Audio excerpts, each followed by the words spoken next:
Ontario is known for peaceful lakes, quiet towns, dense forests, and long stretches of highway. But beneath the calm surface are stories few people ever hear. Tonight, we reveal 10 of the most disturbing true Ontario horror stories, taken from witness accounts, forgotten police files, local archives, and encounters that were never fully explained. Write in the comments whether you know these stories, and if so, whether you heard them in the news or from friends. If you're drawn to true Canadian horror, small-town mysteries, and chilling encounters that blur the line between reality and fear, subscribe to Midnight Whispers Stories. We explore the shadows hidden across Canada's vast and silent landscapes. Well, let us get started. Story 1. Last Stop. I know what you were thinking. Ghosts are not real. The dead stay dead. But I rode the Queen Street streetcar in Toronto 3 months ago, and I can tell you with absolute certainty that some things should never be seen by the living. It started with a business trip. I am a sales manager from Chicago, 42 years old, nothing special about me. I had meetings in Toronto that ran late into November, and by the time I finished my last appointment, it was nearly midnight. The hotel was downtown on Queen Street, just a quick streetcar ride from where I stood shivering in the Canadian cold. The stop was empty, no other passengers waiting. The street stretched dark and quiet in both directions, lined with old brick buildings that looked haunted in the dim streetlights. My breath came out in white clouds, the kind of cold that gets into your bones and makes you feel alone even in a city of millions. When the streetcar finally arrived, its headlights cut through the darkness like eyes opening. The old red and white vehicle screeched to a stop, and the doors hissed open. I climbed aboard, tapping my fare card, grateful for the warmth inside. That is when I noticed them. 6 passengers scattered throughout the car. Strange for such a late hour, but Toronto is a big city. People work odd shifts, nothing unusual about that. I found a seat near the middle and pulled out my phone, trying to distract myself from the unsettling quiet. But something felt wrong. That creepy sensation you get when you know someone is watching you. I looked up from my phone and caught the eye of the woman sitting across the aisle. She stared directly at me. Not a casual glance. A fixed, unblinking stare that made my skin crawl. Her face looked pale, almost gray in the fluorescent lighting. Dark circles ringed her eyes that seemed somehow hollow, like looking into empty wells. I forced a polite smile and looked away, my heart beating faster for reasons I could not explain. Just a weird passenger. Every city has them. Nothing to fear. The streetcar lurched forward, swaying slightly as it moved down Queen Street. I focused on my phone again, scrolling through emails without reading them. But that prickling sensation would not leave. The feeling of being watched intensified. Slowly, I raised my eyes. All 6 passengers were staring at me now. The woman across the aisle, an old man near the front, 2 younger guys in the back, a teenage girl by the rear doors, a businessman in a suit halfway down the car. Every single one of them locked their hollow eyes on me with the same fixed, unnatural stare. Nobody blinked. Nobody moved. They just watched me with those terrible, empty eyes. My mouth went dry. The hair on the back of my neck stood up. Something was horrifying wrong here. Something my rational mind refused to accept, but my instincts screamed about. I stood up quickly, deciding I would get off at the next stop and wait for a different streetcar. Or just walk. Anything to get away from those stares. The streetcar slowed. I moved toward the rear doors, keeping my eyes down, trying not to look at any of them. Through the windows, I could see the next stop approaching. Just a few more seconds. The teenage girl stood up. She moved toward the same doors, positioning herself between me and the exit. I had no choice but to stand behind her, my heart hammering in my chest. Up close, I could smell her, damp earth and something rotten underneath. Her hair hung limp and wet despite the dry air inside the streetcar. The streetcar stopped. The doors hissed open. Cold November air rushed in. The girl stepped toward the opening. Then she flickered, like a television screen losing signal for a split second. And she was gone. Not walked away, not moved out of sight. Just gone, vanished into nothing, leaving only that awful smell of wet earth behind. I stood frozen in the doorway, my mind trying to process what I had just witnessed. The doors started to close. At the last second, I jumped out onto the platform, stumbling and nearly falling. The doors sealed shut behind me. Through the windows, I could see the remaining 5 passengers. They had all turned in their seats, all facing the rear of the streetcar now, all staring at me through the glass with those hollow, dead eyes. The streetcar pulled away, red taillights disappearing into the Toronto night. I stood there shaking, Not from the cold, but from pure terror. What had I just seen? Hallucination? Some kind of prank? But the girl had not just walked away. She had vanished, blinked out of existence like she was never really there. My hotel was still several blocks away. I could walk, but the streets felt menacing now. Every shadow seemed to hide something terrible. Every darkened doorway could contain passengers with hollow eyes waiting to stare at me. I pulled out my phone to call an Uber, but my hands shook so badly I could barely hold it. That is when I noticed the streetcar schedule posted at the stop. The last streetcar on this route ran at 11:30. I checked my watch. 12:15. The streetcar I had just been on should not have existed. My legs felt weak. I sat down hard on the bench, my mind racing. A private charter? Some kind of special service? But there had been no announcements, no signs indicating anything unusual. And private charters do not just pick up random passengers at regular stops. I finally managed to request a ride. The app said 7 minutes. I watched those minutes tick by like hours, constantly scanning the street for any sign of another streetcar, terrified that the red and white vehicle would come screeching back, doors opening to reveal those hollow-eyed passengers waiting for me to get back on. The Uber arrived. I practically threw myself into the back seat. The driver, a friendly guy in his 50s, asked if I was okay. I mumbled something about the cold and gave him the hotel address. As we drove down Queen Street, I kept my eyes on the sidewalk, searching for any sign of the girl who had vanished. Nothing, just empty streets and closed shops. At the hotel, I went straight to my room and locked the door. Checked the windows, drew the curtains. I told myself it was stress. Long day, jet lag, unfamiliar city. The mind plays tricks, but deep down, I knew what I had seen was real. Those passengers were not human. Could not have been human. I barely slept that night. Every time I closed my eyes, I saw those hollow stares.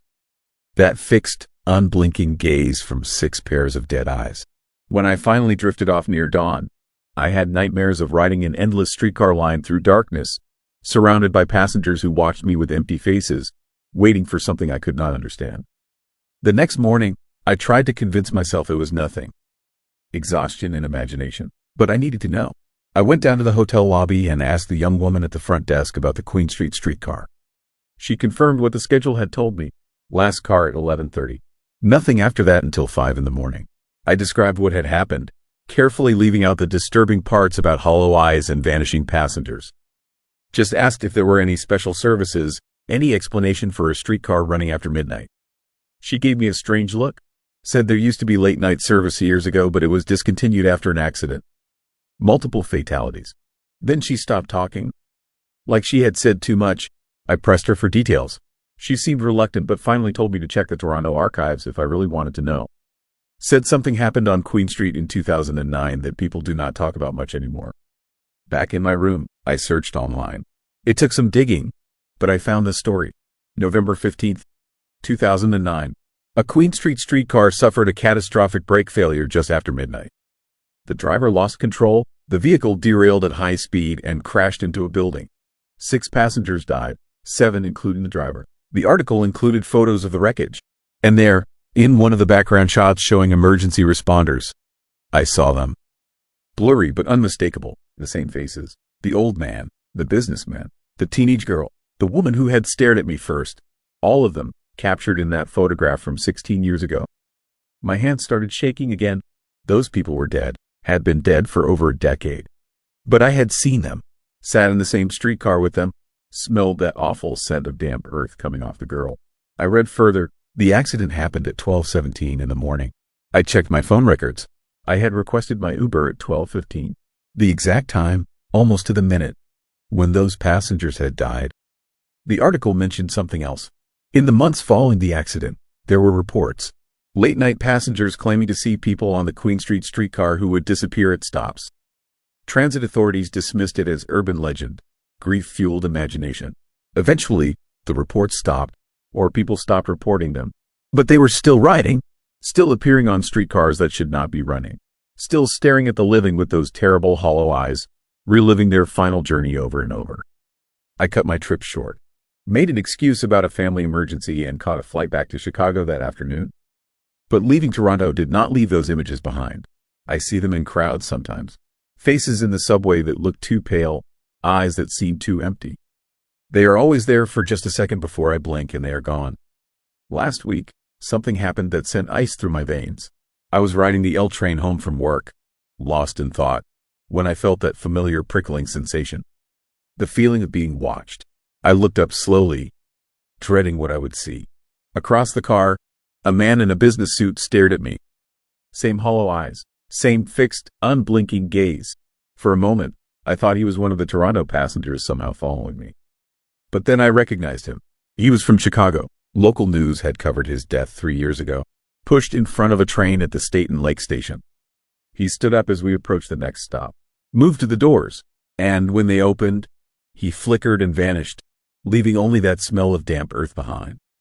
I realized then that Toronto was not special. The Queen Street streetcar was not unique. They are everywhere, on every train, every bus, every subway line in every city.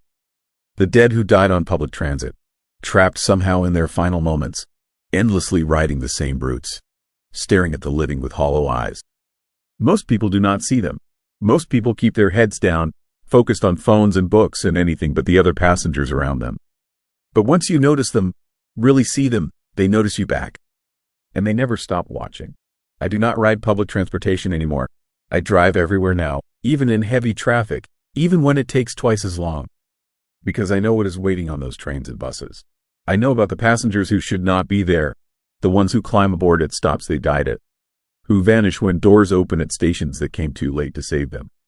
The creepy part is not that they are there. The horrifying part is not even that they watch us with those empty, dead eyes. The truly terrifying truth is what I finally understood after seeing that man on the Chicago. They are not trying to scare us. They are not haunting us with malice or anger. Those hollow eyes are not filled with hatred. They are filled with nothing. Absolute nothing. And they stare at the living with desperate intensity because they are trying to remember what it felt like to be alive. To feel warmth and breath and heartbeat. To exist as something more than an echo of a final, terrible moment. They want what we have. They need it. And the longer they stare, the more they take. Each encounter drains something from you. Not your life, exactly. Something deeper. Some essential spark that separates the living from the dead. I can feel it missing from me now. That vital piece they took when they fixed me with those hollow stares. I am colder than I used to be. Food tastes like nothing. Colors seem duller. My wife says I feel distant, like I am not really present even when I am sitting right next to her. I think I am becoming like them. Slowly, gradually, fading into something hollow myself. So listen carefully. If you ever ride public transit late at night and you see passengers with empty eyes, passengers who stare too long without blinking, get off immediately. Do not wait for your stop. Do not hesitate, because every second you spend under their gaze, they are pulling you closer to their world of shadows and endless rides. The Queen Street streetcar is still running, still picking up passengers who should not be there. And somewhere in Toronto, on cold November nights, 6 people ride that line forever, searching desperately in the faces of the living for something they can never find again. I should have walked that night. Should have stayed in that conference room until morning. Should have done anything except climb aboard that streetcar and meet the hollow-eyed passengers who showed me the terrifying truth about what waits beyond death. They are not resting. They are not at peace. They are trapped in their final moments, riding forever through the darkness, watching the living with desperate, empty eyes. And now, so am I. Story 2. Disappearance on Highway 17. The dashcam footage showed exactly 4 seconds of something that should not exist. 4 seconds that ended a man, his life, and nearly destroyed mine. My name is Marcus Chen, and I spent 17 years as a highway patrol officer in Northern Ontario. I have seen accidents that turned my stomach, crime scenes that kept me awake for weeks, and enough death to fill a dozen lifetimes.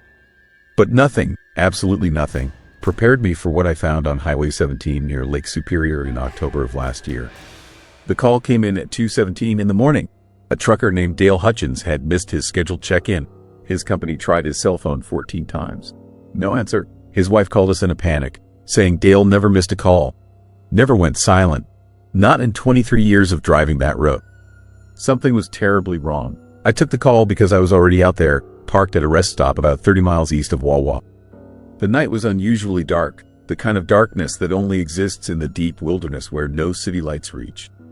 The forest pressed in on both sides of the highway like something alive and hungry. Most people who drive through Northern Ontario during the day think it looks beautiful. Drive it alone at 3 in the morning, and you will understand what true isolation feels like. I headed west, scanning both sides of the road with my spotlight. The Trans-Canada Highway stretches for hundreds of miles through some of the most remote terrain in North America. If Dale had gone off the road, if he had suffered a heart attack or fallen asleep at the wheel, he could be anywhere. The forest would swallow him whole. 20 minutes into my search, I found his rig. It sat perfectly centered in the westbound lane, engine running, headlights cutting through the fog that had rolled in from the lake. The trailer was still attached. No visible damage, no skid marks. The truck had simply stopped in the middle of the highway as if Dale had parked it there deliberately and walked away. I approached with my hand on my weapon, following protocol for abandoned vehicles. The driver, his door hung open. The cab was empty. Dale, his coffee sat in the cup holder, still warm. His phone lay on the passenger seat, the screen cracked but functional. His wallet, his keys, his logbook, everything remained inside. Everything except Dale. I called it in, requested backup, and began a perimeter search. My flashlight beam swept across the shoulder, into the ditch, along the tree line. Nothing. No footprints. No blood. No signs of a struggle. The fog grew thicker, pressing against me like something solid. The forest made no sound. No wind. No animals. Just a suffocating, unnatural silence that made my skin crawl. Then I saw the dash cam. Most commercial trucks carry them now for insurance purposes. Dale's was still recording, its little red light blinking in the darkness. I knew I should wait for the investigators, but something compelled me to check it immediately. Some instinct screaming that I needed to see what that camera had captured before anyone else did. I climbed into the cab and rewound the footage on the small screen. The timestamp showed 2:04 in the morning, 13 minutes before Dale's missed check-in. The video displayed exactly what you would expect. The highway stretching ahead into darkness. The broken white line disappearing into the fog. The rhythmic sweep of the windshield wipers. Dale's CB radio crackled with occasional trucker chatter. Everything appeared completely normal. Then, at 2:06 and 32 seconds, something changed. The radio went dead. Not static, not interference, just absolute silence, as if someone had unplugged it from reality itself.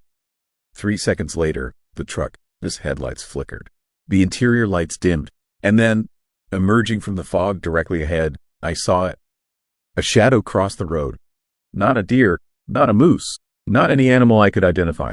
This thing stood upright, impossibly tall, at least 9 or 10 feet high. Its proportions were all wrong. Its limbs too long, its movement too fluid and deliberate for anything human. It walked across both lanes with a strange, gliding gait that made my stomach turn. The headlights should have illuminated it clearly, but the lights seemed to bend around its form, unable to penetrate whatever darkness surrounded it. Dale must have seen it too, because the truck began to slow. Not a sudden brake, but a gradual deceleration, as if he had taken his foot off the accelerator in shock. The shadow reached the far side of the highway and paused at the tree line. Then it turned. I will never forget what I saw in that moment. The thing had no features, no face, just a void where a head should be. But I felt it looking at the camera, looking at Dale, looking through the screen directly at me, 17 hours later, sitting in that cold truck cab. The footage ended, not gradually, not with static or interference. The screen simply went black at exactly 2:06 and 47 seconds. 15 seconds of recording that changed everything I thought I knew about the world. I sat there in the silence, my heart hammering against my ribs. The fog outside had grown so thick I could barely see 10 feet beyond the windshield. Every shadow between the trees looked like it might be moving, might be watching, might be waiting. Backup arrived 40 minutes later. 2 more patrol cars and an investigator from the Ontario Provincial Police. I showed them the footage. I watched their faces change as they saw what I had seen. The investigator, a man named Robert Thorne who had 25 years of experience, went pale. His hands shook as he rewound the video and watched it again. We searched until dawn, brought in dogs, volunteers, a helicopter once the fog cleared. We combed through 50 square miles of forest. We drained sections of the roadside ditches. We checked every abandoned building, every hunting cabin, every possible location where Dale might have gone. We found nothing, no body, no clothing, no trace of Dale Hutchins except for his truck sitting in the middle of Highway 17 with the engine still running and his coffee still warm. The official report listed him as a missing person, possible disorientation, possible medical emergency causing him to wander into the forest. The footage was filed away, classified as inconclusive due to poor visibility and video artifacts. The case went cold within 3 months, but I could not let it go. I started researching. Late nights in the station, combing through old files, digitized reports, newspaper archives. I discovered something that made my blood run cold. Dale Hutchins was not the first. In 1987, a woman named Patricia Moreau disappeared on Highway 17, 20 miles from where we found Dale's truck. Her car was discovered idling on the shoulder. Driver, his door open, no signs of struggle. She was never found. In 1993, 2 hunters vanished near the same stretch of highway. Their truck was found parked at a trailhead, keys in the ignition, rifles still in their cases. Neither man was ever seen again. In 2001, a highway maintenance worker named Thomas Grayson was reported missing during his overnight shift. His work truck was found in the middle of the road, orange lights still flashing. Thomas was gone. In 2009, a couple driving to Thunder Bay disappeared. Their SUV was found with both doors open, headlights on, child seat empty in the back. All 3 family members vanished without a trace. Each disappearance occurred within a 30-mile radius. Each vehicle was found abandoned but operational. Each case went unsolved. And the one thing nobody had ever connected, the one detail that sent chills through my entire body, was that every single disappearance happened between October 15th and November 1st. The same 3-week window when the fog rolls in thick from Lake Superior. The same period when locals whisper about strange things moving through the forest. The same time of year when truckers and travelers talk about feeling watched on that particular stretch of highway. I found something else too, something much older. In the archives of the Thunder Bay Historical Society, I discovered references to Ojibwe stories about that region. Warnings passed down for generations about a spirit that walks the shoreline when the veil between worlds grows thin. They called it different names in different stories, but the descriptions were always similar. A tall shadow, a thing that takes people, a presence that leaves no tracks and makes no sound. The elders said you could sometimes see it crossing the old trails in the fog. They said if it looked at you, if it truly saw you, you belonged to it. You would follow it into the darkness, and you would never return. I thought about Dale, about him slowing down, watching that impossible thing cross the road. About it turning to face him, about how the footage ended exactly then, at the moment of recognition. 3 months after Dale disappeared, I requested a transfer. I could not drive that highway anymore. Could not patrol those dark stretches of road without feeling something watching from the tree line. Could not shake the certainty that one night, I would see that shadow myself. And I would be the next one to vanish. My replacement found something I had missed. When she went through Dale's truck one final time before it was released to his family, she discovered a small object wedged between the seat and the center console. A smooth black stone, perfectly round, cold to the touch even in the warm cab. Nobody knew where it came from. Dale, his wife, swore she had never seen it before. Similar stones have been found in 3 of the other abandoned vehicles. Always hidden, always black, always cold. I keep mine in a locked drawer in my desk. I never told anyone I took it from the evidence locker. Sometimes, late at night, I could hear it humming. A low frequency that sets my teeth on edge and makes the shadows in my apartment seem deeper than they should be. Last week, I drove past Highway 17 for the first time in nearly a year. I did not mean to. I took a wrong turn heading to a friend's cabin and found myself on that familiar stretch of road. The fog was rolling in from the lake. The sun was setting. And there, just for a moment, I saw something tall standing at the tree line. It was watching the highway, waiting. I did not slow down. I pressed the accelerator to the floor and drove until the sun came up and the highway opened into safer, more populated territory. But I know what I saw. I know what is out there. And I know that one day, maybe this October, maybe the next, that thing will cross the road again. Someone else will slow down. Someone else will see it turn and look at them. And someone else will disappear into the darkness of northern Ontario, leaving behind only questions and a cold black stone that hums in the night. Dale Hutchins has been missing for 13 months now. His wife still calls the station every week, asking if there is any news. There never is, there never will be, because some things that exist in the deep wilderness, in the places where humanity, this light does not reach, do not follow our rules. They do not leave evidence. They do not make mistakes. They simply take what they want when the fog rolls in and the shadows grow long. And they have been doing it for far longer than we have been keeping records. I am leaving Northern Ontario next month. moving south to Toronto where the streets are bright and the forests are far away. But I know it does not matter.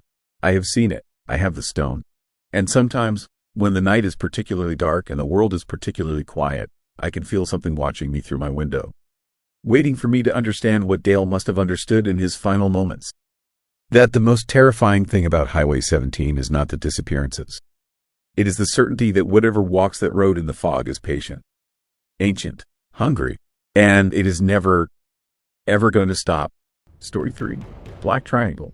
I watched something rise from Lake Ontario that was never supposed to exist. My name is David Kern, and I have been a commercial fisherman on Lake Ontario for 22 years. I know these waters better than I know my own neighborhood. I know where the lake trout run deep in summer, where the walleye hide near the shipping channels, where the currents shift with the seasons. I have seen storms that turned a sky black and waves that could swallow a boat whole. I have pulled things from the deep that made me question what else might be down there. But nothing, absolutely nothing, prepared me for what I saw on the morning of November 14th, 3 miles off the coast of Oswego, New York. It was 4:30 in the morning when my sonar went dead. Not flickering, not malfunctioning, just completely dark, like something had reached into the electronics and switched them off. The GPS died next. Then the radio. My boat, a 30-foot trawler I had owned for 15 years, suddenly felt like a piece of driftwood floating in absolute darkness. The only sound was the lap of water against the hull and my own breathing, sharp and fast in the cold November air. That was when I noticed the silence. The lake had gone completely still. No wind, no waves. The water looked like black glass reflecting nothing. Even the distant lights from shore seemed dimmed, as if something was absorbing the light before it could reach me. I have been on the water in every condition imaginable, but I had never experienced anything like this. The fear was immediate and primal. Every instinct told me something was terribly wrong. Then the water started glowing. Not bright, not like phosphorescence or algae. This was different. A pale green luminescence spreading beneath my boat in a perfect circle, growing wider by the second. I leaned over the side and looked down into water that should have been pitch black. Instead, I could see 40, maybe 50 feet down. The light was coming from below, rising slowly, methodically, like something enormous was ascending from the depths. The temperature dropped. I could see my breath. Frost began forming on the metal railings of my boat. In November on Lake Ontario. The air is cold, but this was different. This was the kind of cold that comes from something unnatural, something that does not belong. I heard it before I saw it. A sound like wind moving through a tunnel. Low, resonant, vibrating through the hull of my boat and into my chest. It felt like standing next to a massive engine, but there was no engine. Just that sound, growing louder, and the light beneath me growing brighter. It broke the surface 100 yards from my boat. Silent, massive, impossible. A black triangle, each side easily 200 feet long, rising from the lake without disturbing the water. No waves, no turbulence. It simply emerged, water streaming off its surface like oil, and hovered 30 feet above the lake. The craft was perfectly geometric.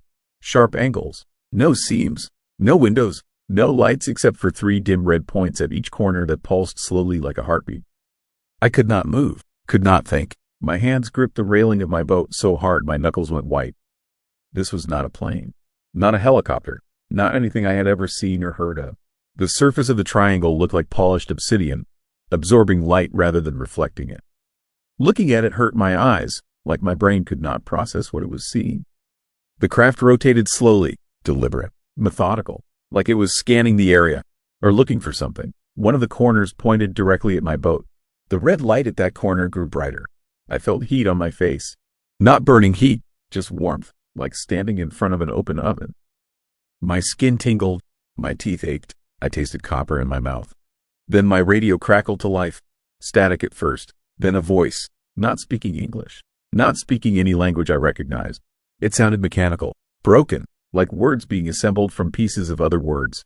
The message repeated 3 times, then stopped. The radio went dead again. The triangle began moving, still silent, still hovering just above the water. It drifted toward the northeast, picking up speed, and within seconds it was gone. Not flying away, gone, like it had simply stopped existing. The glow beneath the water faded. The temperature returned to normal. My electronics blinked back to life all at once. The GPS showed my position exactly where it should be. The radio hissed with normal static. Everything was back to normal except for me. I did not report it. Not at first. What would I say? That I saw an unidentified flying object rise from Lake Ontario? That I heard voices on my radio speaking in a language that did not exist? I would sound insane. I would lose my fishing license, my reputation, everything I had built over 2 decades. So I stayed quiet. I went home. I tried to forget. But you do not forget something like that. It burrows into your mind like a parasite. I started researching. Late nights, early mornings, any moment I was not on the water. I learned that I was not the first. Not even close. The sightings go back decades. Maybe longer. Fishermen, sailors, Coast Guard personnel, all reporting the same thing. Silent black triangles rising from Lake Ontario, usually between Oswego and Rochester, always in the early morning hours, always in deep water. The reports were consistent, too consistent to be coincidence or mass hysteria.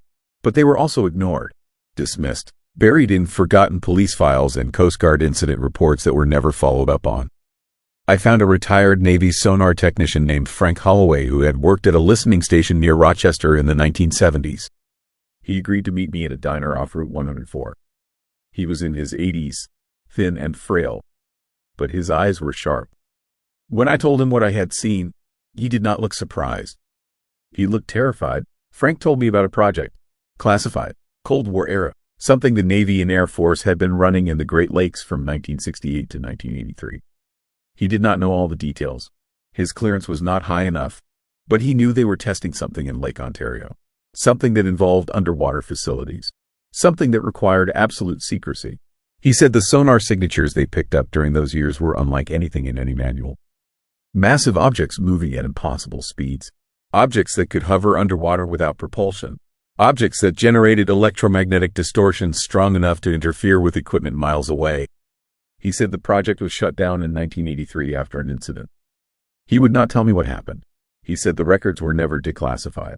He said the people who knew the truth either died or were transferred to positions where they could never talk. He said the government spent decades making sure nobody would believe the stories. He said the sightings never stopped. They just got better at hiding them. Before he left, Frank grabbed my arm. His hand was shaking. He leaned close and whispered that I should stop looking. He said the people who ask too many questions about Lake Ontario tend to disappear or have accidents. He said he had already said too much. He said if I wanted to stay safe, I should forget what I saw and never go back to those coordinates. I did not listen. I went back. 3 nights later, same location, same time. I do not know what I was hoping to find. Answers, maybe. Proof. Closure. Instead, I found something worse. The water was glowing again. That same pale green light. But this time there were others. 4 boats. Small fishing vessels like mine. Spread out in a wide circle around the glow. I radioed them. No response. I moved closer. The boats were drifting. Engines off. No movement on deck. I pulled alongside the nearest one and shouted. Nothing. I boarded. The boat was empty. Keys still in the ignition. Coffee still warm in a thermos. Tackle box open. Everything looked normal except for one detail. There was frost on the steering wheel. Ice crystals forming on the windows. And on the deck, burned into the fiberglass, was a symbol. 3 lines forming a triangle with a circle in the center. The lines were still smoking. I checked the other boats. All empty. All the same. Warm coffee. Running engines. And that symbol burned into each deck. I radioed the Coast Guard. I told them I had found abandoned vessels. I did not mention the symbol. I did not mention the glow.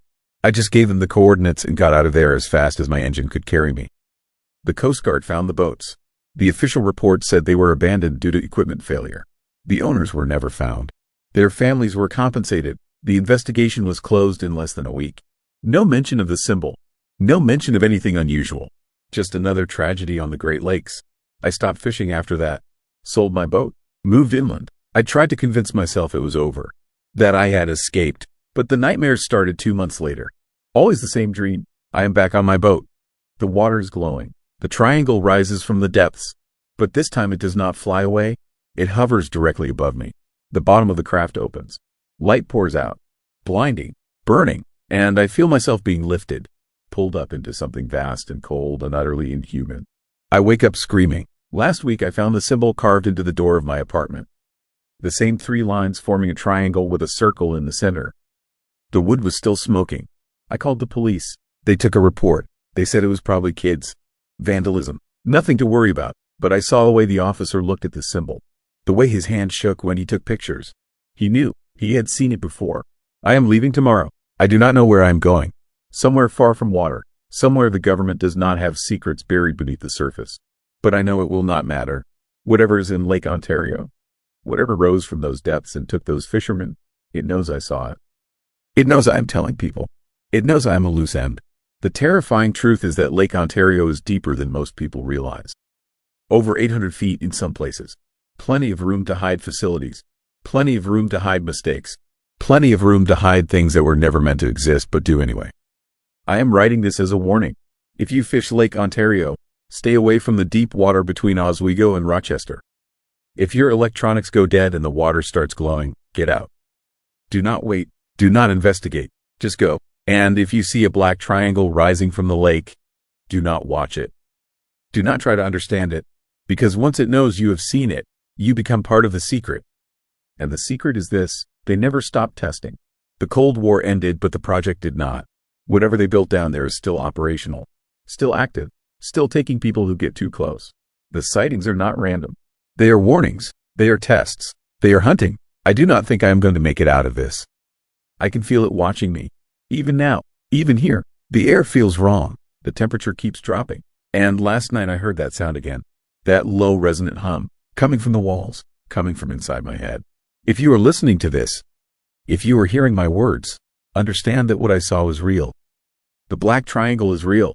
The disappearances are real. And the government knows. They have always known. They are just very good at making sure nobody believes the people who talk. I hope you never see what I saw. I hope you never have to feel the terror of watching something impossible rise from the deep. But if you do, remember this. Do not trust the official reports. Do not trust the explanations. Trust your fear. Trust your instincts. And whatever you do, do not go but. Story 4. What walks in Algonquin? The thing that took my friends is still out there. And I know, deep in my bones, that it is coming for me next. It happened last September in Algonquin Park, Ontario. Just across the border from upstate New York, where I live. Me and 2 buddies from college, Dave and Marcus, decided on a 4-day camping trip. We are all in our early 40s, weekend warriors trying to recapture some adventure before we got too old. The park covers nearly 3,000 square miles of thick Canadian wilderness. Dense forests, countless lakes, and miles of trails where you can go days without seeing another human being. That isolation seemed perfect, exactly what we wanted. A chance to disconnect, breathe clean air, and remind ourselves what it felt like to be truly alone in nature. We should have been more careful what we wished for. The first 2 days were incredible. Clear skies, good weather, the kind of peaceful silence you never find in the city. We hiked the Highland Trail, set up camp near a small lake, caught fish for dinner. Everything felt right, natural, safe. The third night, everything changed. We were sitting around the campfire, maybe 10 at night, when we heard it. A sound that made the hair on my arms stand straight up. 3 loud knocks echoing through the darkness, wood striking wood with deliberate force. Knock, knock, knock. Dave laughed nervously, said it was probably just a woodpecker. But woodpeckers do not hammer trees at night, and the sound was too loud, too resonant. It came from somewhere deep in the forest, maybe 100 yards from our campsite. We sat frozen, listening. The normal night sounds had stopped. No crickets, no rustling leaves, just heavy silence pressing in around us. Then the knocking came again. Closer this time. Knock, knock, knock. Each impact deliberate, measured, like someone sending a signal. Marcus grabbed his flashlight and swept the beam across the tree line. Nothing but shadows and dense undergrowth. But I felt something out there. Felt it watching us with an intelligence that made my stomach clench with fear. The knocking stopped. We waited, barely breathing, for 5 full minutes. Nothing. Finally, Dave suggested we were just spooked by unfamiliar forest sounds. We were city guys pretending to be outdoorsmen. Of course, things sounded creepy when you were not used to them. We forced ourselves to relax, added more wood to the fire, told ourselves it was nothing. Then I noticed the smell, faint at first, but growing stronger.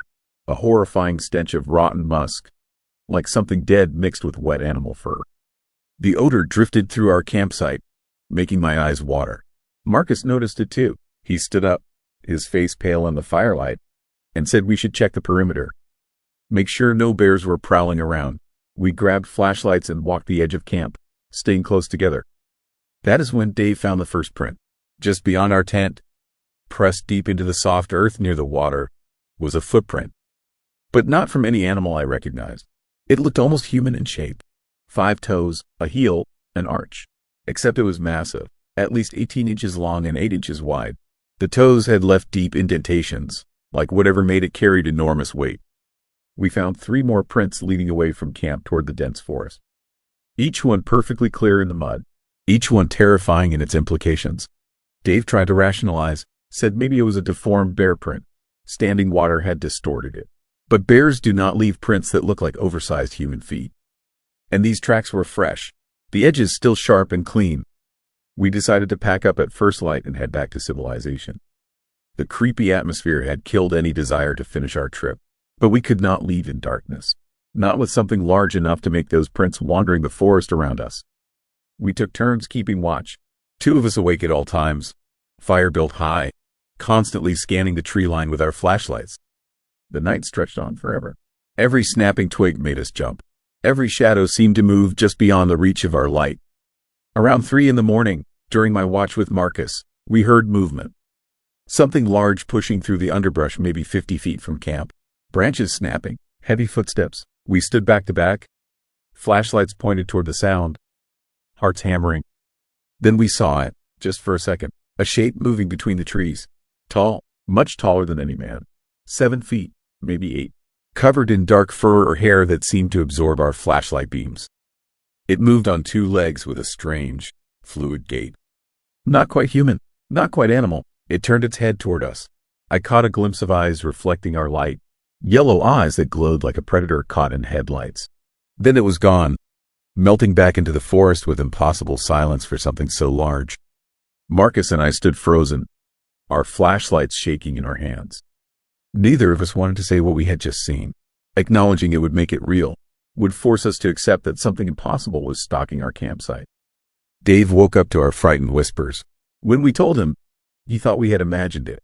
Shadows and fear playing tricks on exhausted minds. But Marcus and I knew what we saw. Something massive and intelligent lurked in those woods. Something that knocked on trees and left footprints no known animal should make. We stayed awake until dawn, feeding the fire, watching the darkness. As soon as the first gray light touched the sky, we started breaking camp. Moved fast, throwing gear into packs without bothering to organize. We just wanted out. That is when I noticed Dave had wandered off.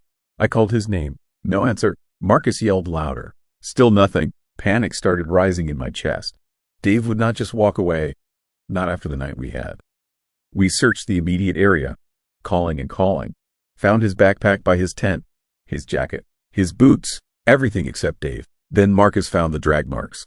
Leading away from Dave, his tent into the forest were 2 long furrows in the dirt, like something had been pulled. The marks led straight toward where we had seen that shape in the darkness. We followed them maybe 30 feet before Marcus grabbed my arm and pointed. Hanging from a tree branch about 8 feet up was Dave's shirt. Shredded. Long tears through the fabric that could only have been made by something with claws. Dark stains covered the torn material. I wanted to keep searching. Wanted to find Dave. Help him. Do something. But Marcus was already backing away, his face white with terror. He said we needed to get help. We were not equipped for this. Whatever took Dave, we could not fight it. We ran, abandoned the rest of our gear and just ran down the trail toward the ranger station, 10 miles away. The whole time I kept expecting to hear footsteps behind us, to smell that horrifying stench, to feel clawed hands grab me from behind. We reached the ranger station in less than 3 hours, both of us gasping and exhausted. Told the ranger everything. The knocking, the footprints, the shape in the darkness. Dave's disappearance. The ranger looked at us like we were crazy. But he radioed for a search and rescue team. Within hours, they had helicopters and tracking dogs combing the area. They found our campsite, found the footprints, though they were less clear in daylight. Found Dave's shredded shirt. They never found Dave. 3 days of intensive searching turned up nothing.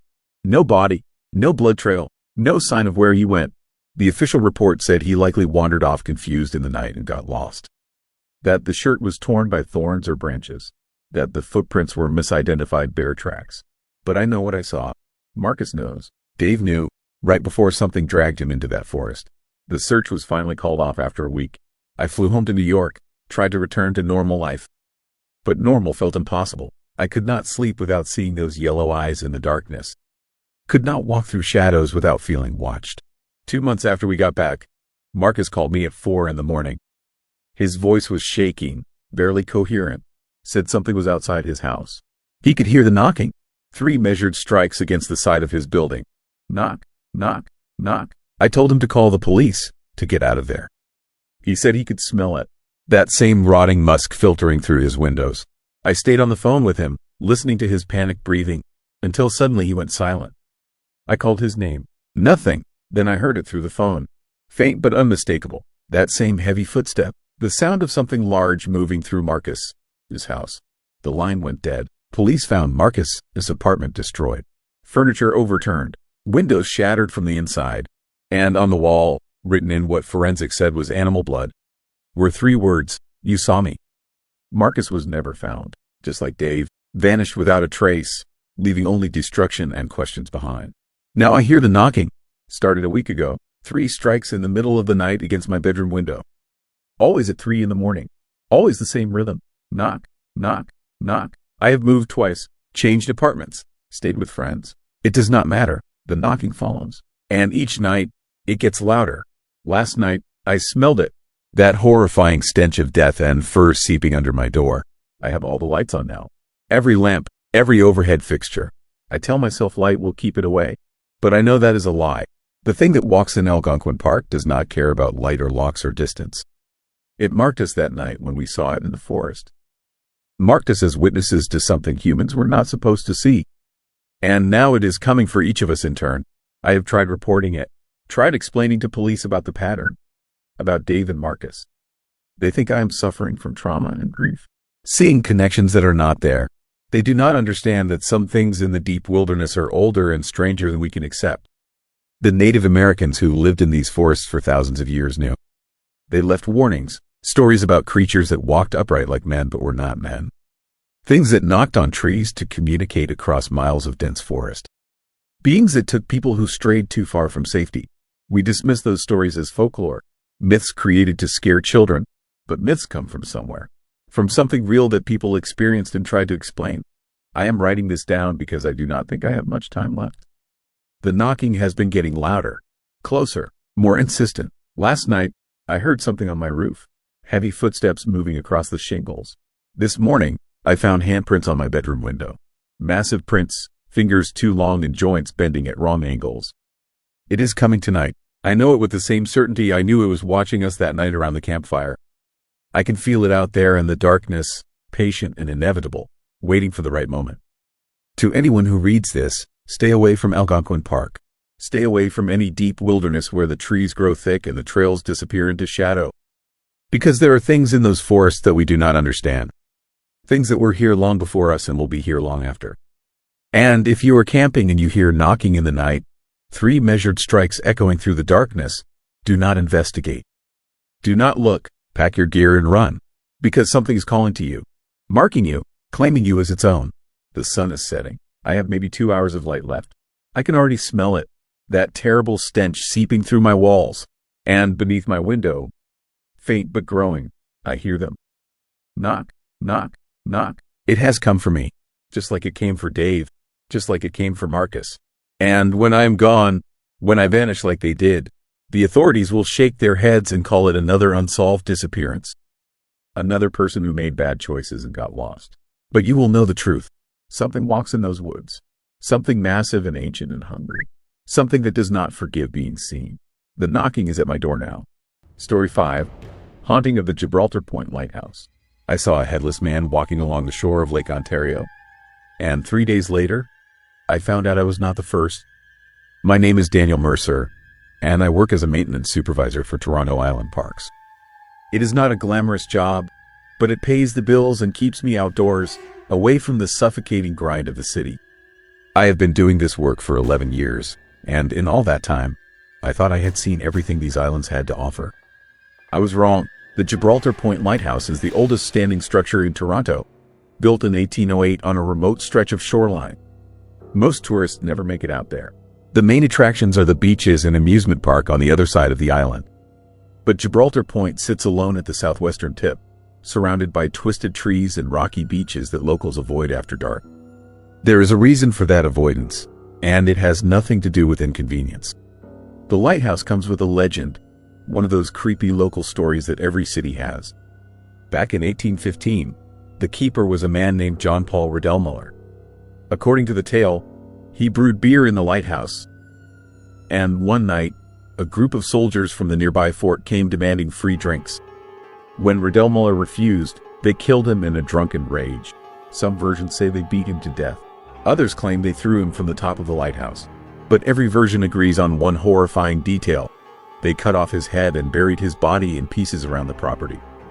His ghost supposedly haunts the area, searching for his missing head.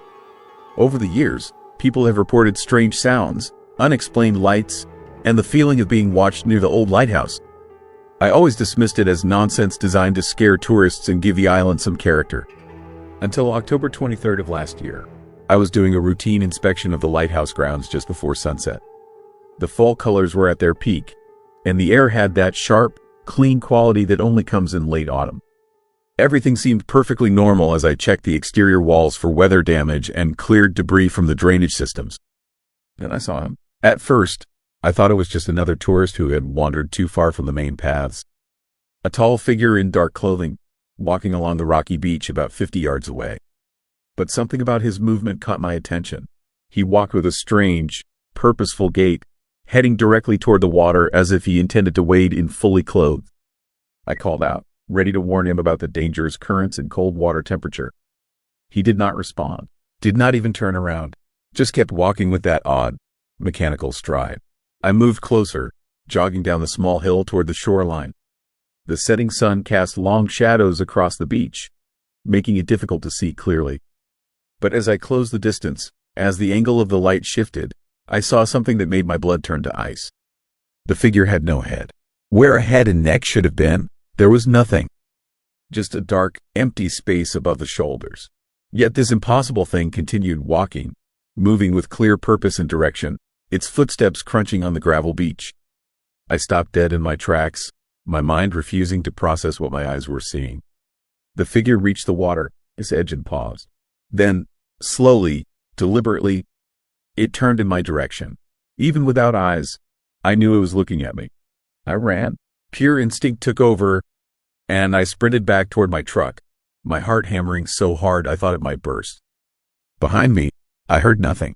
No footsteps, no splashing water, just a terrible, suffocating silence that felt alive and malicious. I did not look back until I reached my vehicle and locked myself inside. When I finally forced myself to glance toward the beach, the figure was gone. The shoreline stretched empty and gray in the fading light. No footprints marked the gravel. No disturbance showed where anything had been walking moments before. I sat in that truck for 20 minutes, shaking, trying to convince myself I had experienced some kind of optical illusion. Low sun, long shadows, an overactive imagination fueled by years of hearing ghost stories. By the time I finally drove away, I had almost convinced myself. Almost. That night, I could not sleep. Every time I closed my eyes, I saw that headless figure turning toward me on the beach. I told myself I was being ridiculous, that fear and darkness were playing tricks on my memory. But around 3 a.m, I gave up on sleep and started searching online. What I found made my skin crawl. The sightings went back decades. Hundreds of reports buried in local history forums, old newspaper archives, and paranormal investigation websites. Person after person describing the same terrifying experience. A headless figure walking the shore near Gibraltar Point, always at sunset or just after dark. Always moving with that same strange, purposeful gait. Always turning to face the witness before vanishing without a trace. The earliest documented report I found dated back to 1832, just 17 years after Riddell this murder. A fisherman claimed he saw the keeper, this ghost, walking the beach, searching for his missing head. The sightings continued through every decade since. Sporadic but consistent. Dozens of credible witnesses, many of them locals who had never heard the lighthouse legend before their encounter. But here's what truly disturbed me. Nearly every witness reported the same thing happening within a week of their sighting. Nightmares, vivid, horrifying dreams of being buried alive, of suffocating in darkness, of hands digging through soil searching for something lost. I read those accounts at 4 in the morning, and I felt a cold certainty settle into my bones.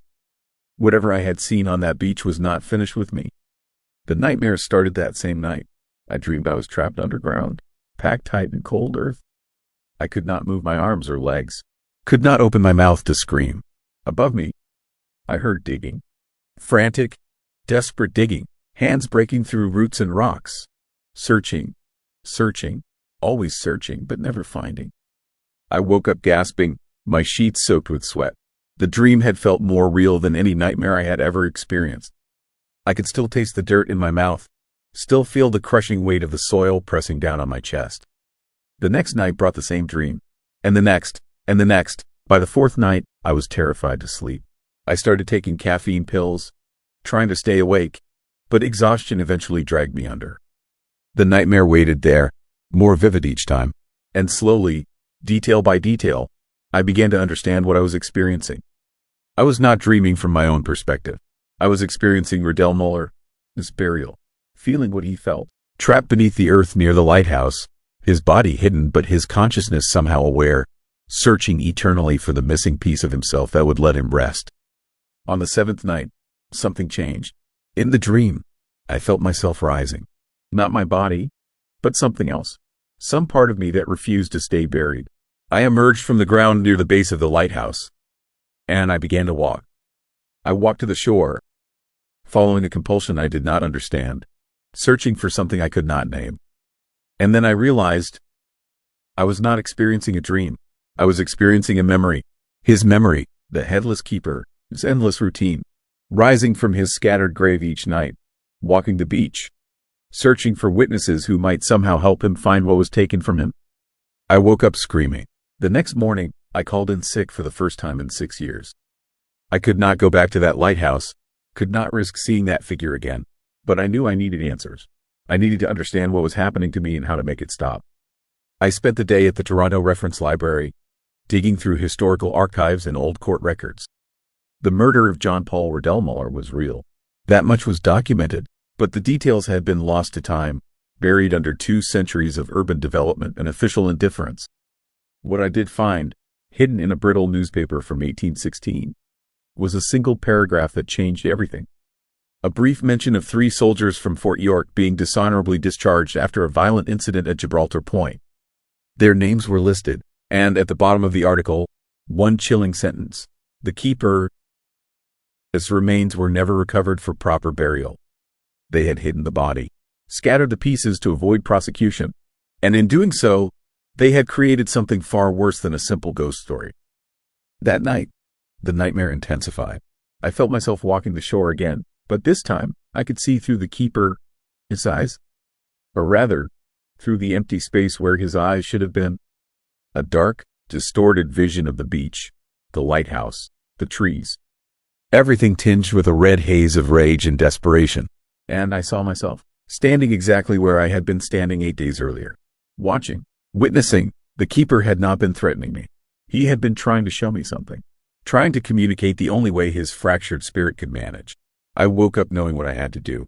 The next morning, I returned to Gibraltar Point with a metal detector and a shovel. I did not tell anyone where I was going. I could not explain what I was doing without sounding insane. But I knew, with a certainty that defied logic, that I could find what remained of John Paul Riddell Muller. I started near the base of the lighthouse, sweeping the detector in careful grids. The device screamed constantly. 200 years of lost coins, buried trash, and forgotten metal. But I kept searching, following an instinct I could not explain. 3 hours later, I found something. A metallic signature about 2 feet down, near the old foundation. I started digging. The soil was dark and heavy, packed tight by centuries of settling. My shovel hit something solid. Not metal, bone. I stopped, my hands shaking. This was real. This was actually happening. I carefully cleared away the dirt, revealing what looked like a section of ribcage. Human, old, buried in a shallow, unmarked grave. I should have called the police immediately. Should have reported the discovery and let professionals handle it. But I kept digging, because I knew there was more. The dreams had shown me. His spirit had guided me. By sunset, I had uncovered most of a human skeleton. Scattered and incomplete, exactly as the legend described. But the skull was missing. The head had been buried separately, hidden somewhere else on the property. As darkness fell and the temperature dropped, I stood there staring at those ancient bones, and I felt something change in the air around me. The usual sounds of the island, the distant traffic, the lapping water, all of it faded into an oppressive silence. Then I saw him again. The headless keeper stood at the edge of the tree line, perfectly still, facing in my direction. But this time, I did not feel fear. I felt overwhelming sadness, a crushing weight of injustice and rage that had festered for 2 centuries. He raised one arm slowly, pointing deeper into the woods behind the lighthouse. Then he vanished. I followed. The metal detector led me to a spot about 30 yards into the trees. Another signal, another hour of digging, and finally, buried beneath the twisted roots of an old oak tree, I found it. The skull, separated from the body for over 200 years, hidden and forgotten while its owner, as spirit, walked the shore night after night, searching, always searching, unable to rest. I carried it back to the shallow grave and placed it carefully with the rest of the remains. As I stood there in the darkness, surrounded by the evidence of a centuries-old murder, I felt the air change again. A breeze picked up from the lake, warm despite the autumn chill.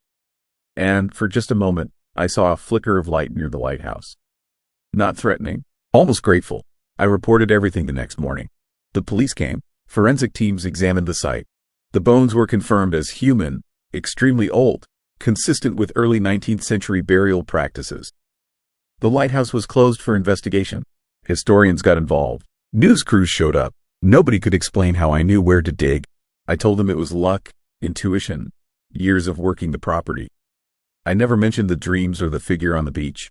The remains of John Paul Riddellmuller were finally given a proper burial in November. A small ceremony, mostly attended by local historians and paranormal enthusiasts. I stood at the back, watching as those scattered bones were finally laid to rest with dignity. That night, I slept without nightmares for the first time in weeks. Deep, dreamless, peaceful sleep. I still work on Toronto Island. I still maintain the Gibraltar Point Lighthouse. But I have never seen the headless keeper again. The reports from tourists and locals have stopped. The beach stretches quiet and empty at sunset. Whatever drove that spirit to walk the shore for 2 centuries has finally been satisfied. Justice, perhaps, or simply the dignity of proper burial. I will never fully understand what happened or why I was chosen to help. But I know one thing with absolute certainty. Some stories we dismiss as legend, as creepy tales designed to frighten tourists, are more real than we want to believe. The dead do not always rest quietly. Sometimes they walk, sometimes they search, and sometimes, if we are brave enough to listen, they show us the truth that history tried to bury. Story 6. Creature of Manitoulin Island. I saw something on my trail camera that should not exist in any forest on Earth. My name is Connor Hayes, and I have been hunting the woods of Manitoulin Island in Ontario for 34 years. I know every deer path, every rocky outcrop, every stand of white pine where the elk bed down in winter. I have tracked black bears through summer brush and pulled trophy bucks from the deep timber near Lake Manitou. I thought I knew these woods.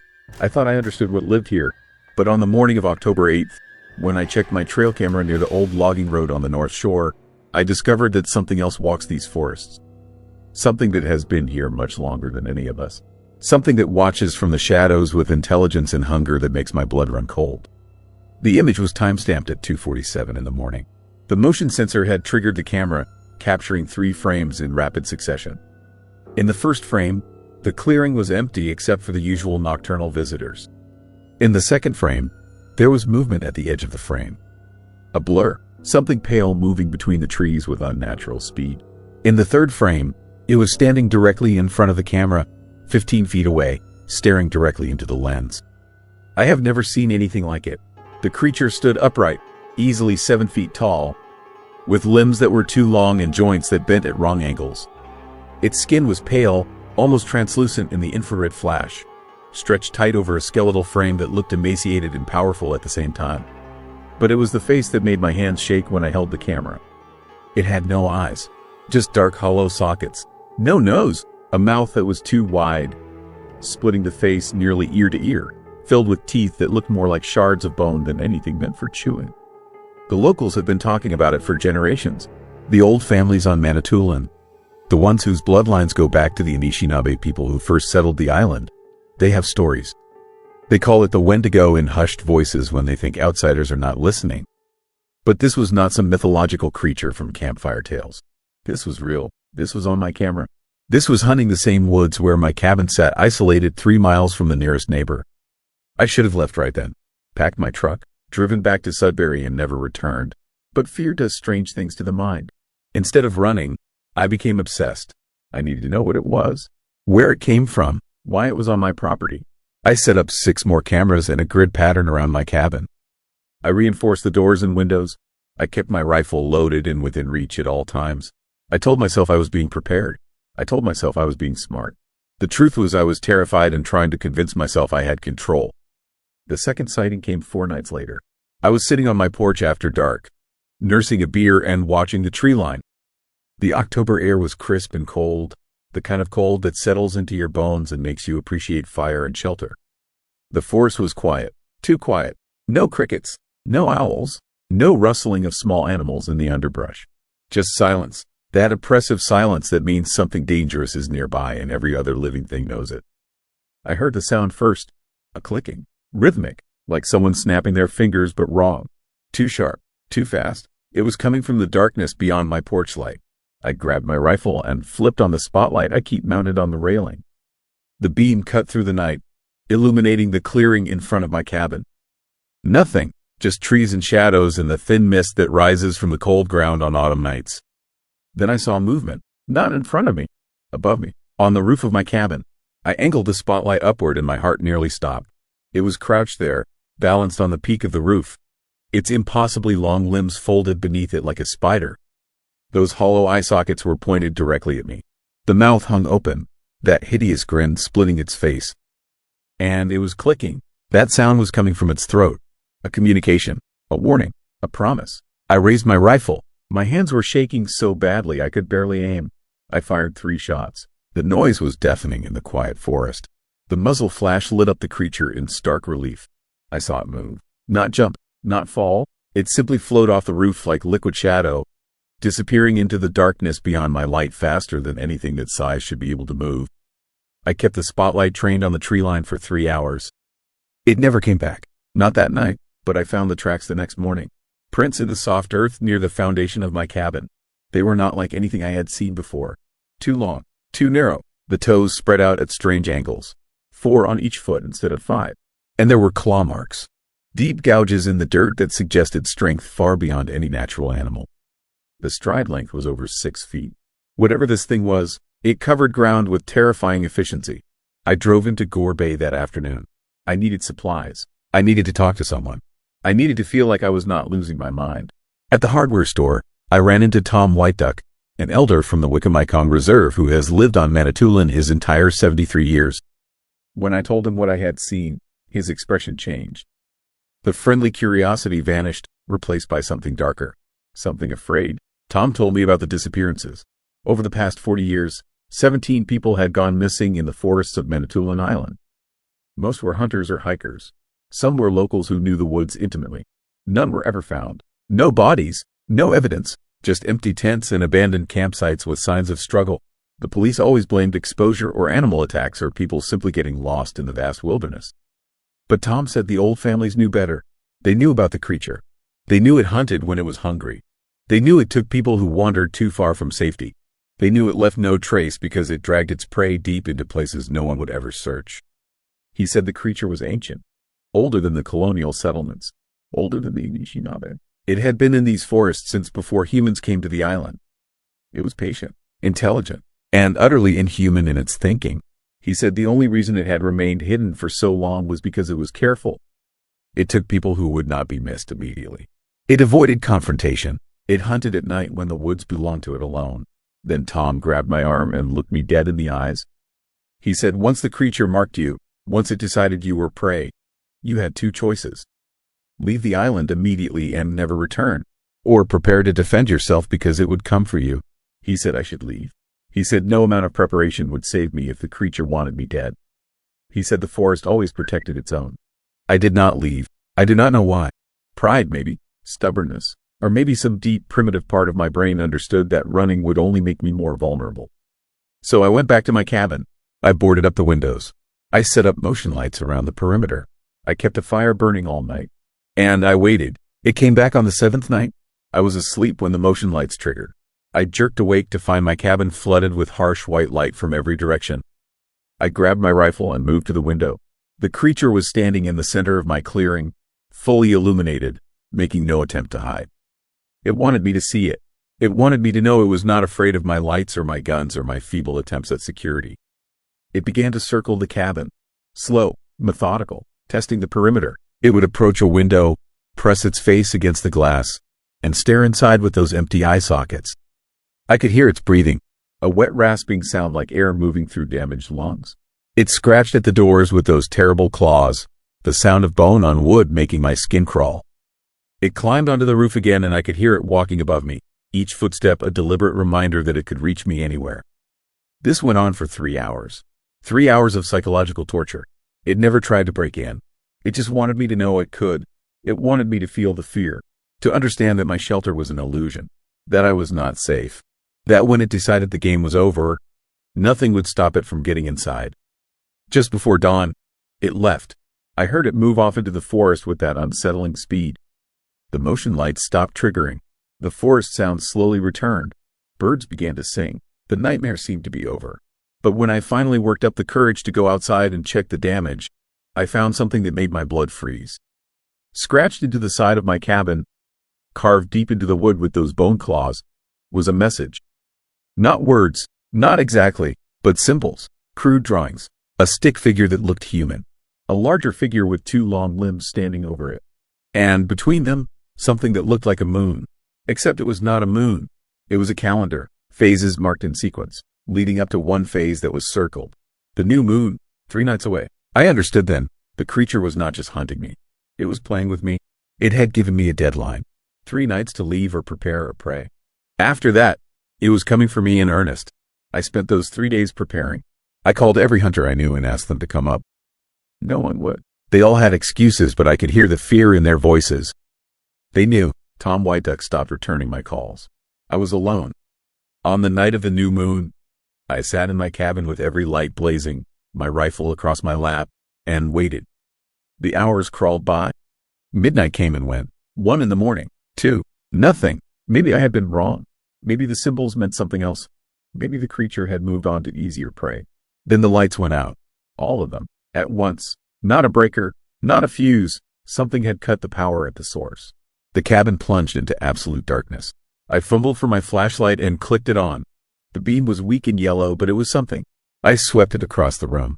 Everything seemed normal. Then I pointed it at the window. The creature was standing on the other side of the glass. So close I could see the details of its face.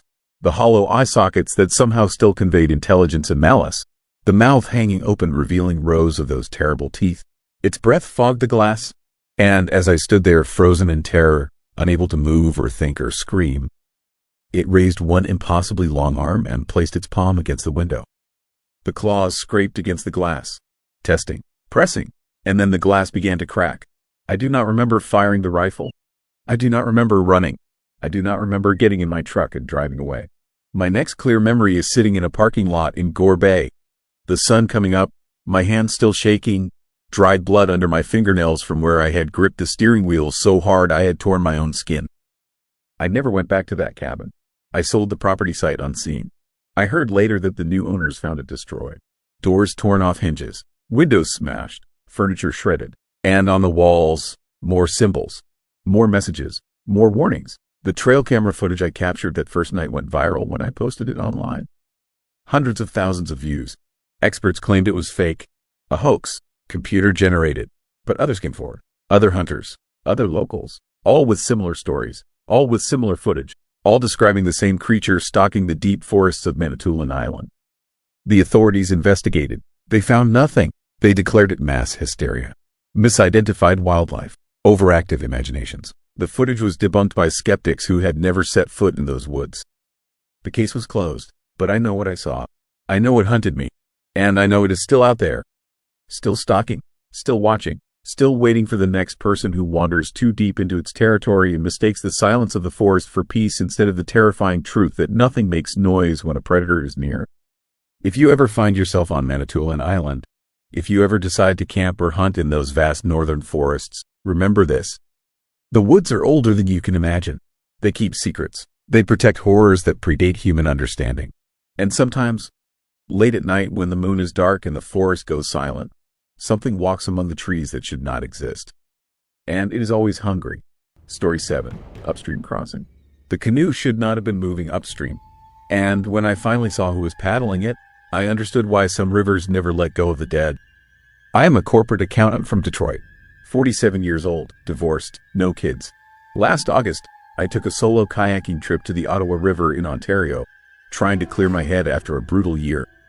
The river stretches for over 700 miles, winding through some of the most beautiful wilderness in North America. I planned a 3-day paddle along a quiet stretch near Pembroke, far from the whitewater tourists and guided tours. The first day was perfect. Clear skies, calm water, the kind of peaceful solitude that makes you forget about deadlines and alimony payments. I set up camp on a small island, cooked dinner over a portable stove, watched the sunset paint the water gold and crimson. That night, I slept better than I had in months. The second day started just as well. I was on the water by 7, paddling at a leisurely pace, enjoying the rhythm and the silence.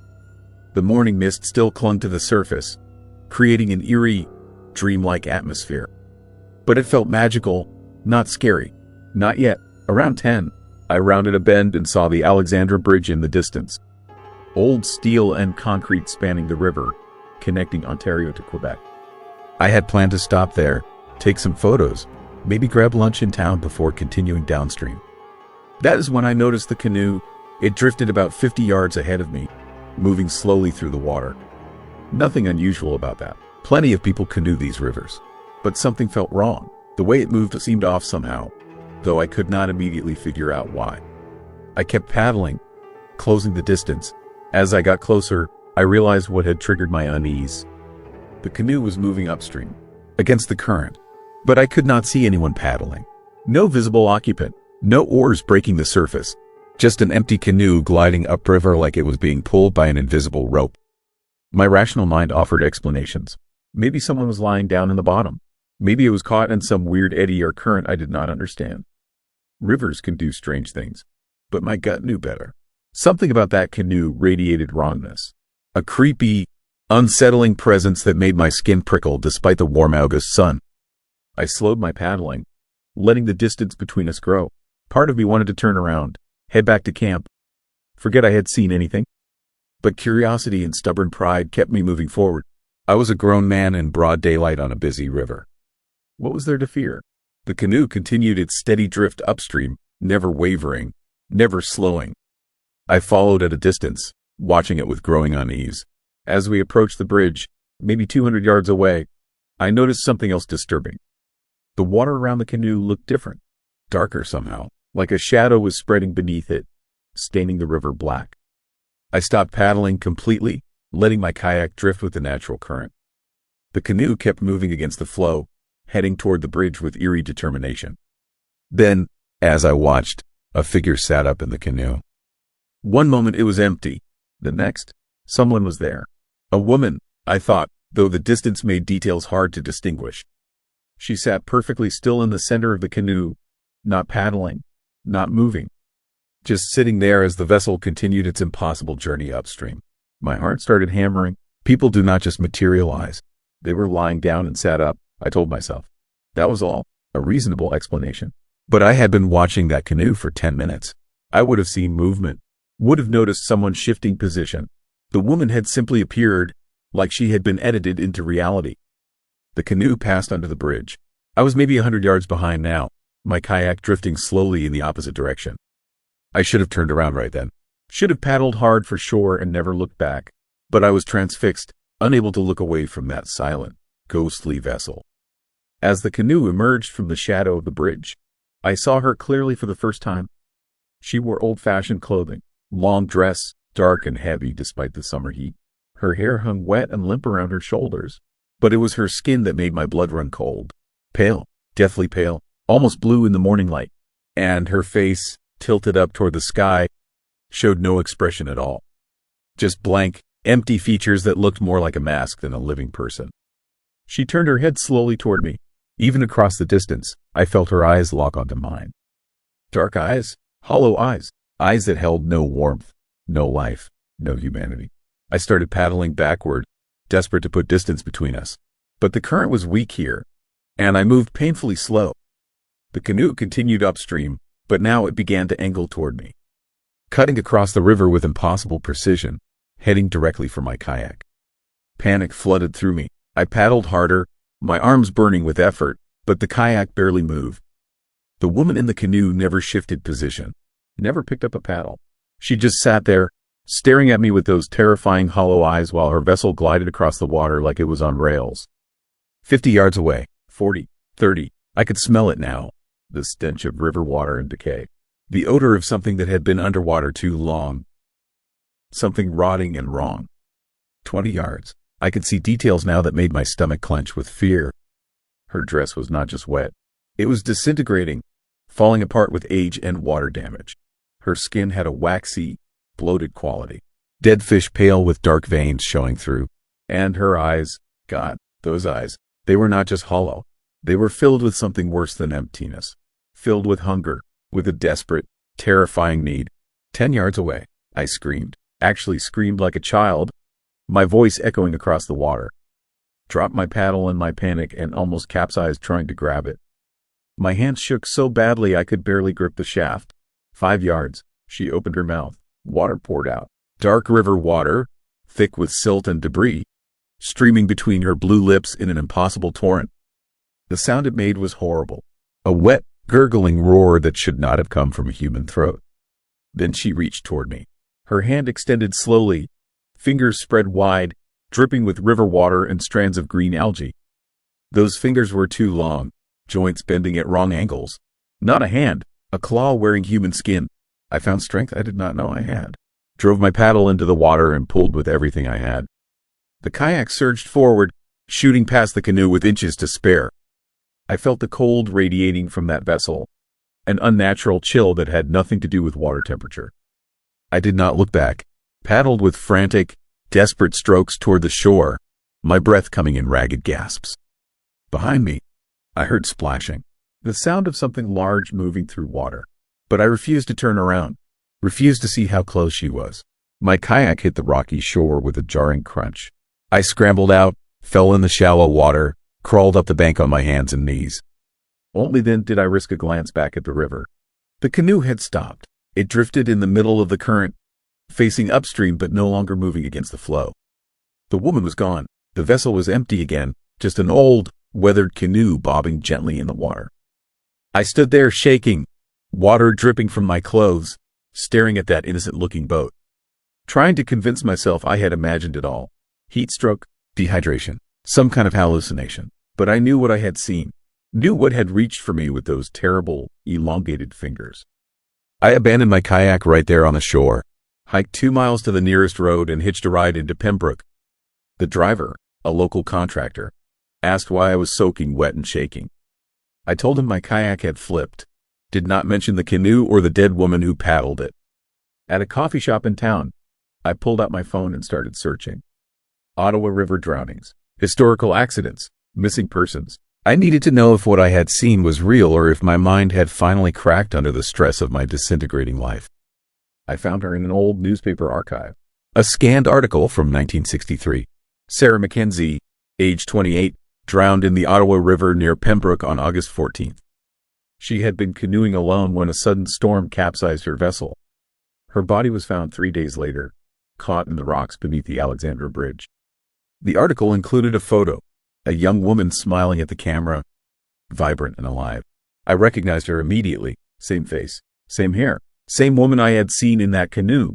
Only in the photo she looked human instead of that bloated, waterlogged thing. The article mentioned something else. Witnesses claimed to have seen her ghost in the weeks following her death. A phantom canoe drifting against the current, paddled by a pale figure in old-fashioned clothing. The sightings eventually stopped, and the story faded into local folklore. But the sightings had not stopped. She was still there, still trapped somehow in that stretch of river, endlessly trying to paddle upstream against the current that had taken her life 60 years ago. I never went back for my kayak, called the rental company, paid the replacement fee, and drove straight back to Detroit. But leaving Ontario did not leave Sarah Mackenzie behind. 3 nights after I got home, I woke up at 2 in the morning to the sound of dripping water. Sat up in bed, heart already racing. My bedroom floor was wet, not damp, soaked. A trail of water led from my window to the foot of my bed, each puddle perfectly shaped like a bare footprint. The dripping continued. I forced myself to look toward the sound. She stood in the corner of my bedroom, water streaming from her hair and clothes, pooling around her feet. That same blank expression, those same hollow eyes, and her hand was reaching out again, fingers too long, dripping river water onto my carpet. I ran, burst out of my apartment in my boxers, and did not stop until I reached the building lobby. Spent the rest of the night in my car, lights on, doors locked, jumping at every shadow. I have not slept in that apartment since. Staying with friends, hotel rooms, anywhere but the place where she found me. But I know it does not matter. She crossed the bridge between her world and mine, followed me somehow across hundreds of miles. Last week, I saw a canoe on the Detroit River, just sitting there at sunset, tied to a dock near my office. An old canoe, weathered and worn. Nobody around, no owner in sight. I walked past it quickly, refusing to look too closely. That night, the dripping started in my hotel room. I am writing this from a rest stop on Interstate 75, heading south. I do not know where I am going, just away, putting miles between me and that river, that bridge, that ghostly woman who will not rest.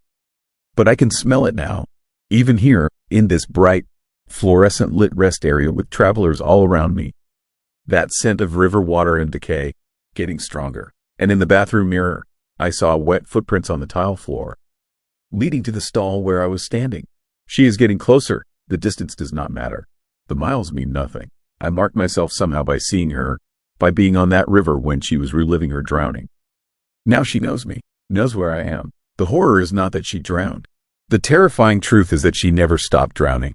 Every day for 60 years, Sarah Mackenzie has been trapped in that final moment, trying desperately to paddle upstream against the current pulling her down.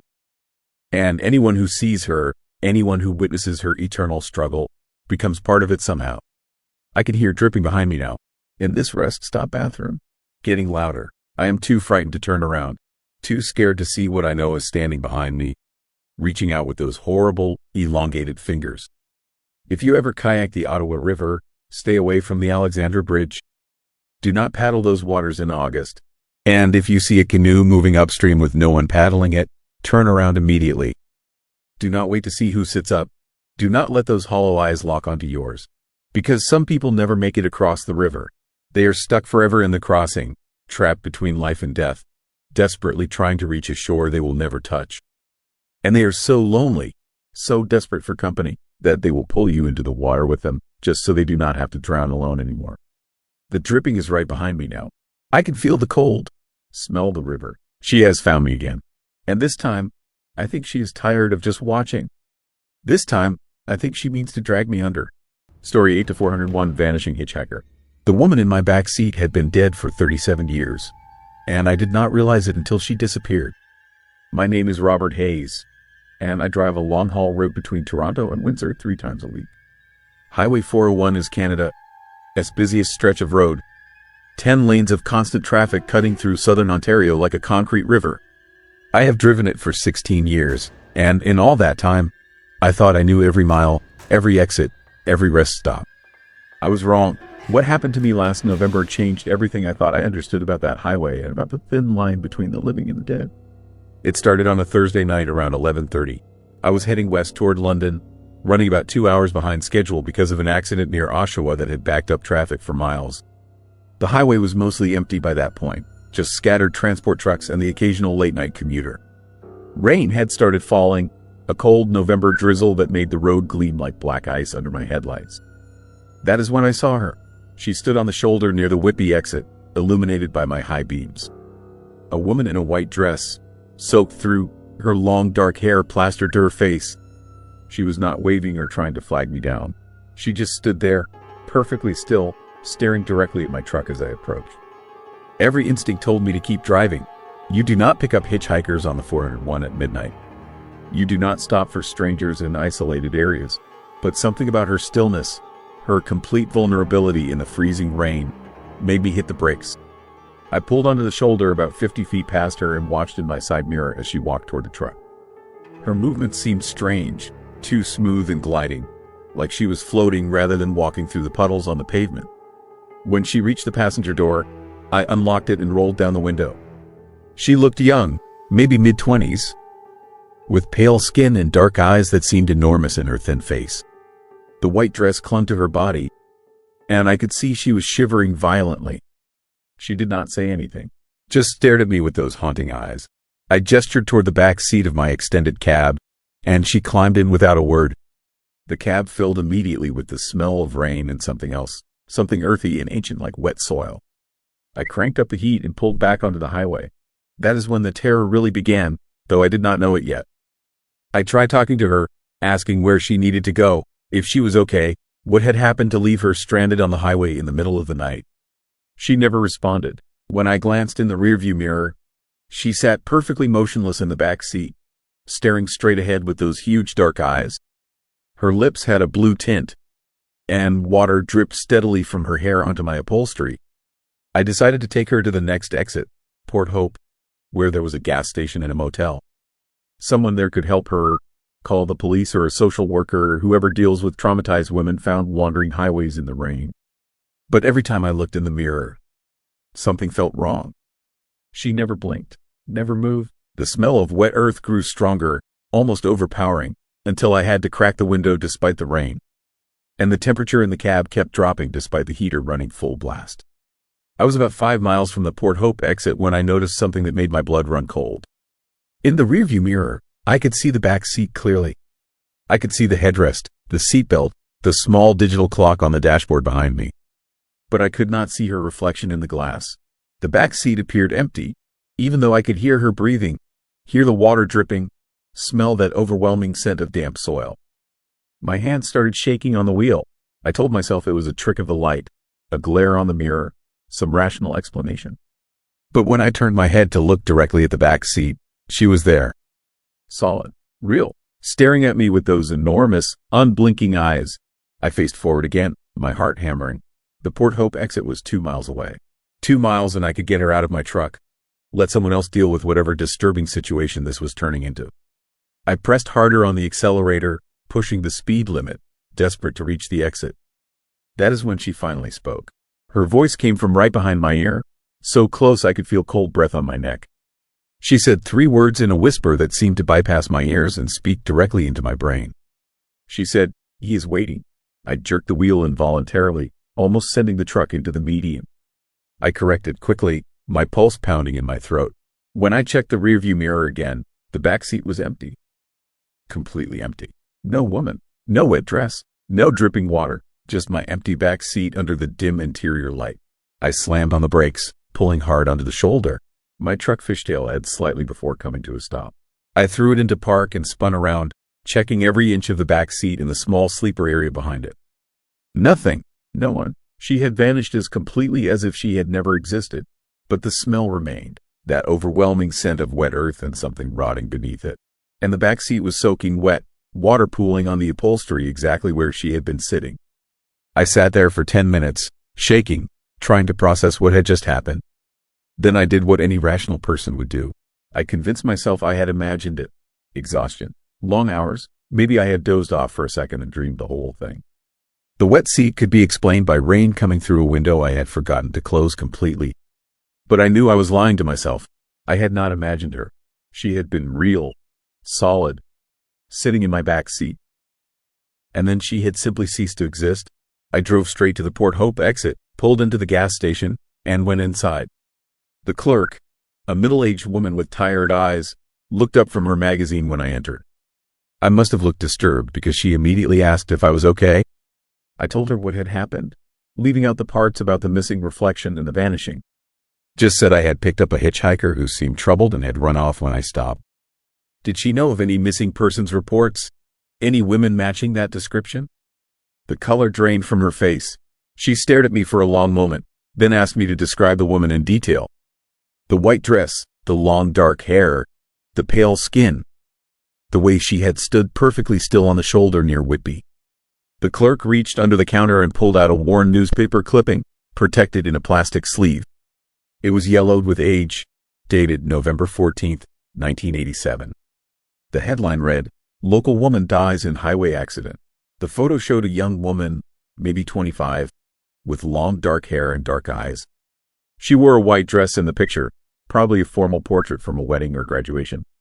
She looked exactly like the woman who had been in my truck 20 minutes earlier. The article explained that Jennifer Marsh had been killed in a hit-and-run accident on Highway 401 near the Whitby exit. She had been walking along the shoulder after her car broke down. The driver who hit her never stopped, never came forward. Her body had been found the next morning by a passing motorist. The case remained unsolved. My hands went numb. I asked the clerk why she kept the article. She told me I was not the first. Over the years, dozens of drivers had stopped at this gas station with the same story. A woman in white, picked up near Whitby, always silent, always vanishing before reaching the next exit. The reports came in clusters, always in November, always around the anniversary of her death. The clerk said some people believe Jennifer, this ghost, haunts the highway, trying to get home, replaying her final journey over and over. Others thought she was looking for the driver who killed her, searching for justice that never came. But everyone agreed on one thing. If she speaks to you, if she says those 3 words, something terrible is about to happen. He is waiting. I drove straight home that night. Called in sick for the next week. I could not get back on that highway, could not risk seeing her again. But I started researching, digging through old accident reports and news archives, trying to understand what those words meant. What I found made sleep impossible for weeks. In the 37 years since Jennifer Marsh died, there have been 43 documented cases of drivers reporting her ghost on Highway 401. Of those 43 drivers, 11 were involved in fatal accidents within 1 week of their encounter. Not accidents they caused, accidents where they were victims. Hit by drunk drivers, crushed by fallen overpasses, killed in multi-vehicle pileups. The pattern was undeniable. Jennifer appeared as a warning. When she spoke, when she said he is waiting, she was trying to tell her passenger that death was coming for them soon.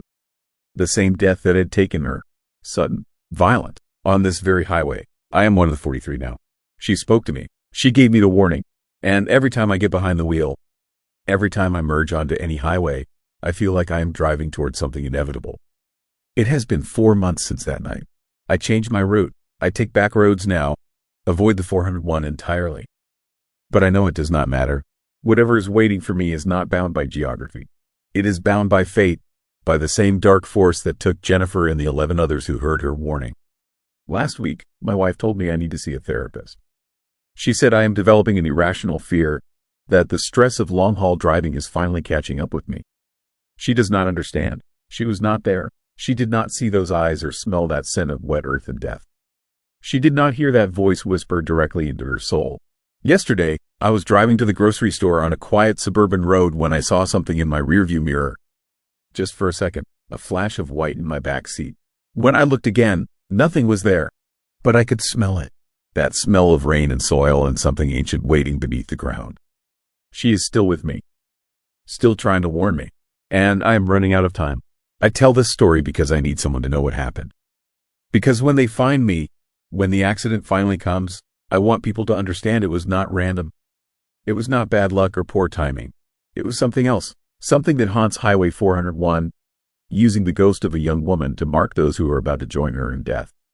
If you drive the 401, if you see a woman in white standing on the shoulder near Whitby on a rainy November night, do not stop. Do not let her in your vehicle, because if she speaks to you, if she tells you he is waiting, then you are already marked, already counted among the dead.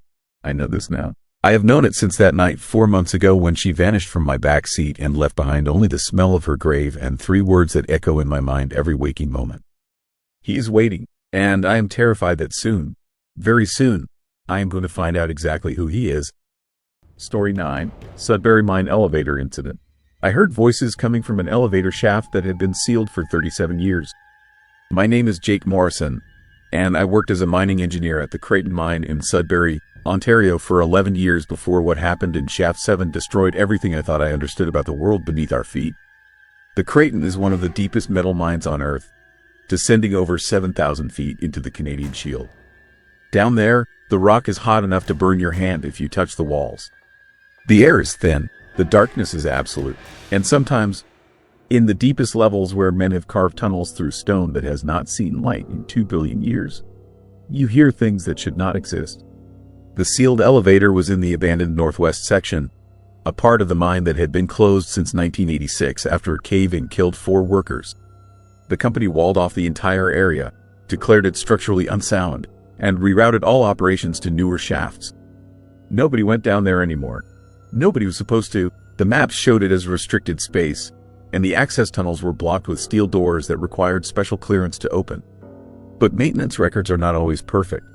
And sometimes, when pressure systems need inspection or ventilation requires adjustment, engineers like me get sent to places that have been forgotten. I was doing a routine air quality check on level 42 when I noticed the temperature spike. My gauge showed a 15-degree increase over the span of 20 feet, which made no sense. Heat signatures like that usually mean equipment malfunction or a fire hazard. I followed the thermal gradient down a side tunnel that my map showed as sealed. Except the steel door was open. Not forced, not damaged, just open, like someone had unlocked it and walked through. The tunnel beyond was dark. My headlamp cut through blackness that felt thick, almost solid. The walls were wet with condensation, and the air smelled wrong. Not the usual mineral smell of deep mining. This was organic, rotten, like something had died down here and been left to decay in the heat. I should have turned back. Every safety protocol said to report the open door and let a team investigate. But curiosity and 11 years of experience made me stupid. I went in. The elevator shaft was 50 yards down the tunnel. I recognized it from old blueprints I had studied during training. Shaft 7, one of the original access points from when the mine first opened in 1901. It had been decommissioned, filled with concrete, and sealed behind a steel plate bolted into the rock. Except now the plate was lying on the ground, torn free from its moorings. The bolts had not been cut or unscrewed. They had been ripped out, metal twisted like aluminum foil, concrete crumbled to dust. I approached the shaft opening and shined my light down. The beam disappeared into darkness so deep it seemed to absorb the light. I could not see the bottom, could not see anything except the vertical walls dropping away into nothing. And that was when I heard the voices. Faint at first, barely audible over the hum of distant ventilation fans. Multiple voices speaking in overlapping whispers. I could not make out words, could not identify language, but the tone was clear, urgent, desperate, afraid. The sound echoed up from the shaft like it was coming from miles below, distorted by distance and rock until it became something inhuman. I stepped back from the edge. My heart was hammering. My hands were shaking. I told myself it was air pressure. Acoustic anomalies, sound traveling through stone in weird ways. Minds play tricks on your senses. Everyone knows that. But then I saw the figure. It was standing at the far end of the tunnel, just beyond the reach of my headlamp. A shadow in the shape of a man. Tall, motionless, watching me. I swept my light toward it and the beam hit nothing but empty tunnel. I lowered the light and the shadow was there again. Peripheral vision only. The moment I looked directly at it, it vanished. I ran. Pure instinct. No thought. No hesitation. I sprinted back through the tunnel, through the open steel door, and did not stop until I reached the main shaft where other workers were present. I filed a report with my supervisor. I told him about the open door, the torn steel plate, the voices in the shaft. I did not mention the shadow. I knew how that would sound. He listened with the expression of a man who has heard too many strange stories from men who spend too much time underground. He said he would send a team to investigate and told me to take the rest of the shift off. They found nothing. The team went down the next day with full equipment and reported that the steel door was closed and locked as it should be. The tunnel beyond was inaccessible. No open shaft, no torn plate, no signs anyone had been there in decades. They said I must have been mistaken, must have gone down the wrong tunnel, must have been disoriented by the heat and bad air. They made notes in my file about fatigue and recommended I take a few days off. They looked at me the way you look at someone who is starting to crack. But I knew what I had seen. I knew what I had heard. And 3 days later, when I returned to work, I learned I was not the first. A veteran miner named Carl Deschamps pulled me aside in the equipment room. He was in his 50s, grizzled and tough, the kind of man who had spent 30 years underground and seen everything. He asked me about my report, about Shaft 7, about the voices. When I confirmed the details, his face went pale. He told me his own story. 5 years ago, Carl had been working maintenance near the northwest section. He heard knocking coming from behind the sealed door. Rhythmic, deliberate. 3 knocks, pause, 3 knocks. He radioed for backup and they opened the door together. The tunnel beyond was empty, but the knocking continued, coming from deeper inside. They followed it to shaft 7. The steel plate was intact then, still bolted in place. But they could hear voices on the other side. Dozens of voices, shouting, screaming, begging to be let out. They unsealed the shaft. They shined lights down into the darkness. They saw faces, pale, gaunt, staring up at them from impossible depths. And then the faces began to rise. Not climbing, not using ropes or ladders, just rising up through the shaft like they were being lifted by something beneath them. Carl and his team sealed the shaft immediately, welded the plate back in place, and reported the incident. The company investigated. They found nothing. No one underground. No explanation. The report was classified as mass hallucination caused by gas exposure. Carl was suspended for 2 weeks. When he came back, everyone treated him like he had lost his mind. He said there were other workers over the years who had experienced things near shaft 7. Voices, shadows, the feeling of being watched. Some quit. Some requested transfers. One man, a driller named Thomas Bellamy, became obsessed. He started sneaking down to the sealed section during off hours.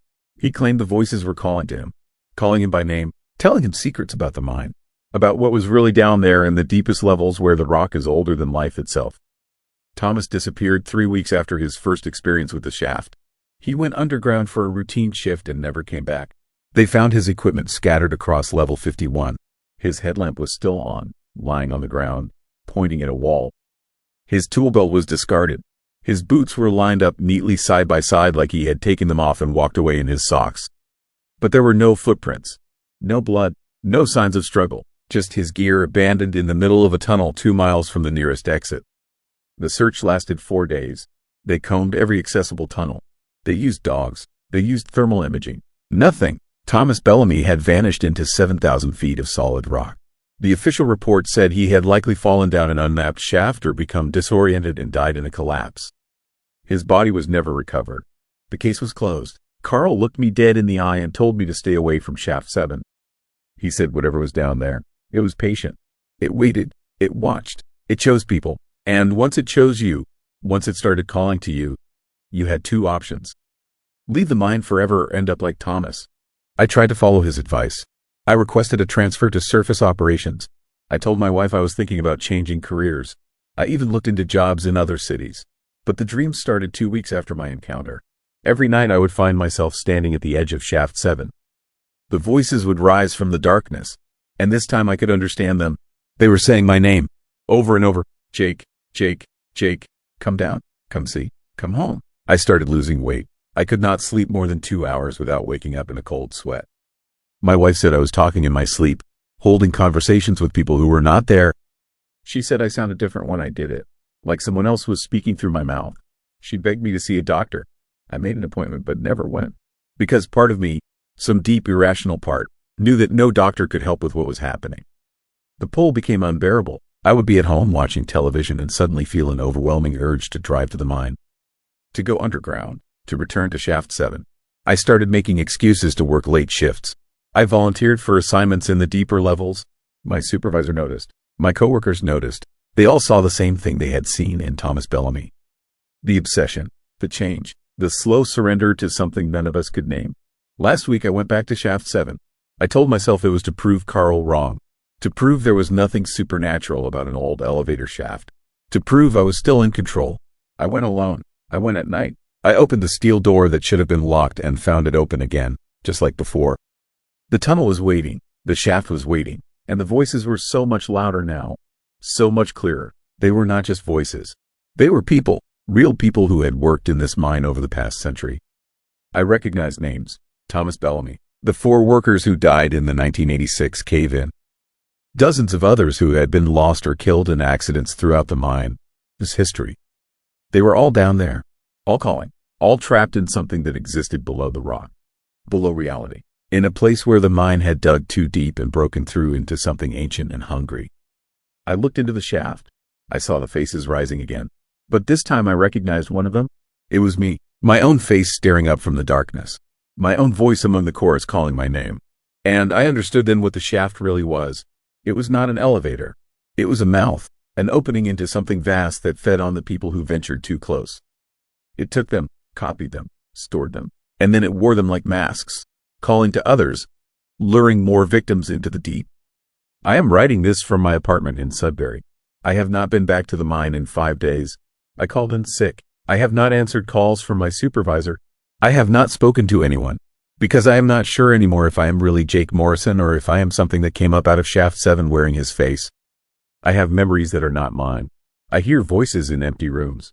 When I look in the mirror, sometimes my reflection moves a half second out of sync with my body. If you work in deep mining, if you ever find yourself in the Creighton mine, stay away from the northwest section. Stay away from Shaft 7. Do not listen to the voices. Do not look into the darkness. Because something is down there that has been waiting since before the mine existed. Something that lives in the spaces between rock and emptiness. Something that collects souls like specimens and wears them when it wants to walk among the living. I do not think I am going to last much longer. The pull is too strong. Tonight I will drive to the mine one final time. I will descend to Shaft 7. I will step into the darkness. And I will join the others in the deep. Not because I want to, but because whatever came back from that shaft wearing my face is not strong enough to resist anymore. If you hear about a mining engineer who disappeared in Sudbury, if you hear them searching for a man named Jake Morrison, know that they will never find me. Know that I am already gone. Know that I am down in the deep with all the others, calling new names, luring new faces, feeding the hunger that never ends. The mine goes deeper than anyone knows, and some depths should never be explored. Story 10. St. Catherine's poltergeist case. The scratches appeared on the wall while 2 police officers stood 3 feet away, and nobody was holding the knife that carved them. My name is Thomas Brennan, and I was a patrol officer with the Niagara Regional Police Service for 23 years before what happened in St. Catherine's destroyed my career and my sanity. This is not a ghost story passed down through generations or an urban legend embellished over time. This is documented fact, official police reports, witness statements signed under oath, evidence that sits in a locked file cabinet at the station, buried and forgotten because nobody wants to admit what we all saw. It started in March of 1977 on a quiet residential street in the north end of St. Catherine's. A modest 2-story house, built in the 1920s, occupied by the Morrison family. Paul and Linda Morrison, both in their mid-30s, and their 12-year-old daughter, Emma. Normal people, working class. No history of mental illness. No drug use. No reason to fabricate or exaggerate what was happening to them. The first call came in on March 14th at 11:30 at night. Linda Morrison, hysterical, reporting an intruder in her home. My partner, Rick Sullivan, and I were the responding officers. We arrived within 6 minutes, weapons drawn, expecting a break-in or domestic disturbance. What we found was far more disturbing than any crime I had ever investigated. The front door stood wide open despite the cold March wind. Inside, the house looked like a tornado had torn through it. Furniture overturned, picture frames smashed, books scattered across the floor, but nothing was stolen, no signs of forced entry, no footprints in the fresh snow outside except for the Morrison family, his own tracks from earlier that evening. Linda met us in the hallway, shaking so violently she could barely speak. She kept pointing toward the living room, saying it was still happening, it was still moving things. Paul stood at the bottom of the stairs, his face pale, protective of his daughter who was crying in the upstairs bedroom. Rick and I cleared the house room by room. Nobody else was there. No intruder hiding in closets or the basement. Just the Morrison family and the overwhelming sense that something was terribly wrong with this place. That is when I saw it happen for the first time. We were standing in the living room, trying to calm Linda down and take her statement, when a ceramic vase on the mantelpiece lifted into the air. Not fell, not knocked over by vibration or wind. It rose smoothly, rotated 90 degrees, and launched itself across the room, shattering against the opposite wall with enough force to leave a dent in the plaster. Rick and I both saw it. Both stood there frozen, our training completely inadequate for what had just occurred. Linda started screaming that this had been happening all evening, that objects were moving by themselves, that something invisible was destroying her home. We called for backup. Within 20 minutes, 3 more officers arrived, along with our sergeant, a man named Howard Dempsey who had 30 years of experience and no patience for nonsense. He thought we were dealing with a domestic situation, maybe Linda having a breakdown, the husband enabling her delusions. Then a chair in the kitchen slid across the floor while all 6 of us watched. Slid smooth and deliberate, like someone had grabbed it and pulled, except there was nobody near it. It moved 8 feet and crashed into the refrigerator hard enough to leave a scratch. Sergeant Dempsey's face went white. He ordered us to document everything, photograph the damage, take detailed statements. He said we were going to get to the bottom of this, find the rational explanation. But I could hear the uncertainty in his voice. I could see the fear in his eyes when another picture frame flew off the wall and exploded into pieces at his feet. Over the next 3 weeks, we responded to 42 calls from the Morrison house. 42 documented incidents, and each time we arrived, the activity would escalate in our presence, as if whatever was doing this wanted witnesses, wanted official validation that it existed. Objects flew through the air. Furniture rearranged itself. Doors slammed with such violence they splintered the frames. Kitchen cabinets opened and closed rapidly, the sound like machine gun fire echoing through the house. Lights flickered in patterns that seemed almost intelligent, almost communicative. But the worst, the most disturbing incidents, were the scratches. They appeared on walls, on furniture, sometimes on the family members themselves. Long, deep gouges carved into surfaces as we watched. The sound was horrifying, like fingernails on a chalkboard amplified 100 times. It would start suddenly, that terrible scraping noise, and we would see fresh marks appearing in real time, etched into the wall by something invisible and impossibly strong. On April 2nd, I witnessed scratches appear on Emma Morrison's arm. 3 parallel lines, drawn across her forearm while she stood perfectly still, crying, surrounded by officers. The marks appeared slowly, deliberately, as if something was taking its time, wanting us to see every second of the violation. Blood welled up in the cuts, deep enough to require stitches. We had no explanation, no rational way to explain what we were all witnessing. The media caught wind of the story. Reporters started showing up. Paranormal investigators from universities and television shows descended on St. Catharines. The house became a circus, though the department tried to keep things quiet, tried to maintain some professional distance from the insanity. But the evidence kept mounting. Photographs showed objects in mid-flight. Audio recordings captured the scratching sounds and voices, whispers in empty rooms that analysis could not explain away as normal house noises or radio interference. Video footage, grainy and primitive by today's standards, showed a kitchen chair levitating 6 inches off the floor for nearly 30 seconds before dropping. The Morrisons were falling apart. Paul stopped going to work. Linda barely slept. Emma started showing signs of psychological trauma, flinching at every sound, convinced that something was following her, watching her, targeting her specifically. Because the activity did seem to center on Emma. Wherever she went in the house, objects moved. Her bedroom was the worst.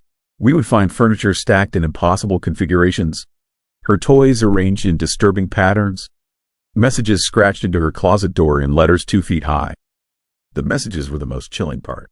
Single words, carved deep into wood and plaster. Mine, stay, belong. Each word appeared over several nights, letter by letter, as if something was taking its time to communicate its intentions. On April 18th, the escalation reached its peak. I was on duty with Rick, responding to yet another call from the Morrison house. This time, Linda said Emma had locked herself in the bathroom and was screaming that something was in there with her. We could hear the screaming as we pulled up, a high-pitched wail of pure terror that made my blood run cold. We forced the bathroom door open. Emma huddled in the bathtub, her arms wrapped around her knees, staring at the wall above the sink. Scratches covered every surface. The mirror was shattered, and above the broken glass, carved into the wall in letters 6 inches high, was a name. Jacob. Emma kept repeating that name over and over. Jacob, Jacob, Jacob. She said he had been coming to her room at night, standing at the foot of her bed, watching her. She said he was angry about something, angry that other people were living in his house, sleeping in his room. I ran the name through our records when we got back to the station. Cross-referenced it with the property history, and I found something that made my hands shake as I read the file. In 1931, a 12-year-old boy named Jacob Whitmore died in that house. Fell down the stairs and broke his neck. The death was ruled accidental, though there were rumors at the time of abuse, of his father being violent and unstable. The family moved away shortly after, and the house changed hands several times over the decades. Emma Morrison was 12 years old, the same age Jacob had been when he died. She even slept in what had been his bedroom, according to the original floor plans. The pattern was clear. The entity, whether we wanted to call it a ghost or poltergeist or something else entirely, was fixated on Emma because she represented what Jacob had lost. Youth, life, a future stolen by a violent death. I brought this information to Sergeant Dempsey. He listened, stone-faced, then told me to keep it out of my official reports. Said we could not go on record speculating about ghosts and dead children. Said we needed to focus on protecting the family and finding some reasonable explanation. But there was no reasonable explanation. We all knew it. Every officer who had responded to that house, who had witnessed furniture moving by itself and scratches appearing on walls, knew we were dealing with something beyond normal investigation. The department brought in a psychologist who specialized in trauma and mass hysteria. She spent 3 days interviewing the family and reviewing our documentation. Her conclusion, delivered quietly to the sergeant, was that this was not psychological. Whatever was happening in that house was physically real and defied conventional explanation. On April 25th, the Morrisons moved out, packed what they could carry, and left everything else behind. They went to stay with Linda, a sister in Hamilton, refusing to spend another night in that house. The activity stopped immediately. I was assigned to check the property daily, walk through, document any damage, ensure nobody was breaking in. For 2 weeks, the house sat silent and empty. No more flying objects, no more scratches, just an ordinary abandoned home waiting for new owners. Then on May 9th, the realtor called us in a panic. She had taken a potential buyer to view the property. When they opened the door to Emma's old bedroom, they found the walls covered in scratches. Thousands of them, layer upon layer of deep gouges carved into every surface, so thick and chaotic they obliterated the original wallpaper and plaster. And written across the ceiling in letters 3 feet high, scratched so deep they had cut through to the wooden beams beneath, was a single word: Emma. The house was condemned the following week. Structural instability, the official report said. Damage to load-bearing walls. It was demolished in June. The lot sat vacant for years before someone finally built a new house on the foundation. The Morrison family never fully recovered. They divorced within 2 years. Emma spent time in psychiatric care, though the doctors could find nothing wrong with her except profound trauma from her experience. Paul drank himself to death before he turned 50. Linda still lives in Hamilton, but she refuses to talk about what happened. Refuses to even drive through St. Catharines. The police reports still exist. 42 documented incidents, statements from 17 different officers, all describing the same impossible events. Photographs and audio recordings locked away in evidence storage. Physical proof that something beyond explanation occurred in that house in the spring of 1977. But the department does not acknowledge it, never speaks of it publicly. New officers are not told about the case. It exists as a ghost story whispered among veterans, a cautionary tale about the limits of what we understand and what we can control. I left the force in 1991. Could not shake the memories of that house, of watching scratches appear on walls while I stood helpless, of hearing Emma scream about the boy who wanted to keep her, who thought she belonged to him. I still dream about it sometimes. Those scratches appearing letter by letter, carving out messages from something angry and possessive and trapped between worlds. I wake up convinced I can hear that sound, that terrible scraping of invisible claws against solid walls. The new house that was built on that lot has had 3 different owners in the past 15 years. None of them stay longer than 2 years. I have heard rumors of strange noises, of children, as voices in empty rooms, of objects moving when nobody is watching. But there are no police reports, no documentation, just quiet whispers and families who pack up and leave without explanation. Whatever haunted the Morrison family might be dormant now, waiting, or perhaps it found a way to remain in that ground, in the foundation that was never torn up when they demolished the house. I think about Emma sometimes, wonder if she ever found peace or if she still flinches at every unexplained sound, still sees that name scratched into her memory in letters that will never fade. And I think about Jacob, that angry boy who died too young in a house that should have protected him. About how death did not end his rage or his need to possess something, anything, to fill the void of what was stolen from him. Some hauntings are not about justice or unfinished business. Some are just about anger that never dies, jealousy that transcends mortality, possession that continues long after the body turns to dust. The St. Catharines poltergeist case taught me that, taught all of us who witnessed it. And it taught me that sometimes the most terrifying truth is that we have no defense against forces we cannot understand or control. We can only watch as the scratches appear and hope we are not the next name carved into the wall.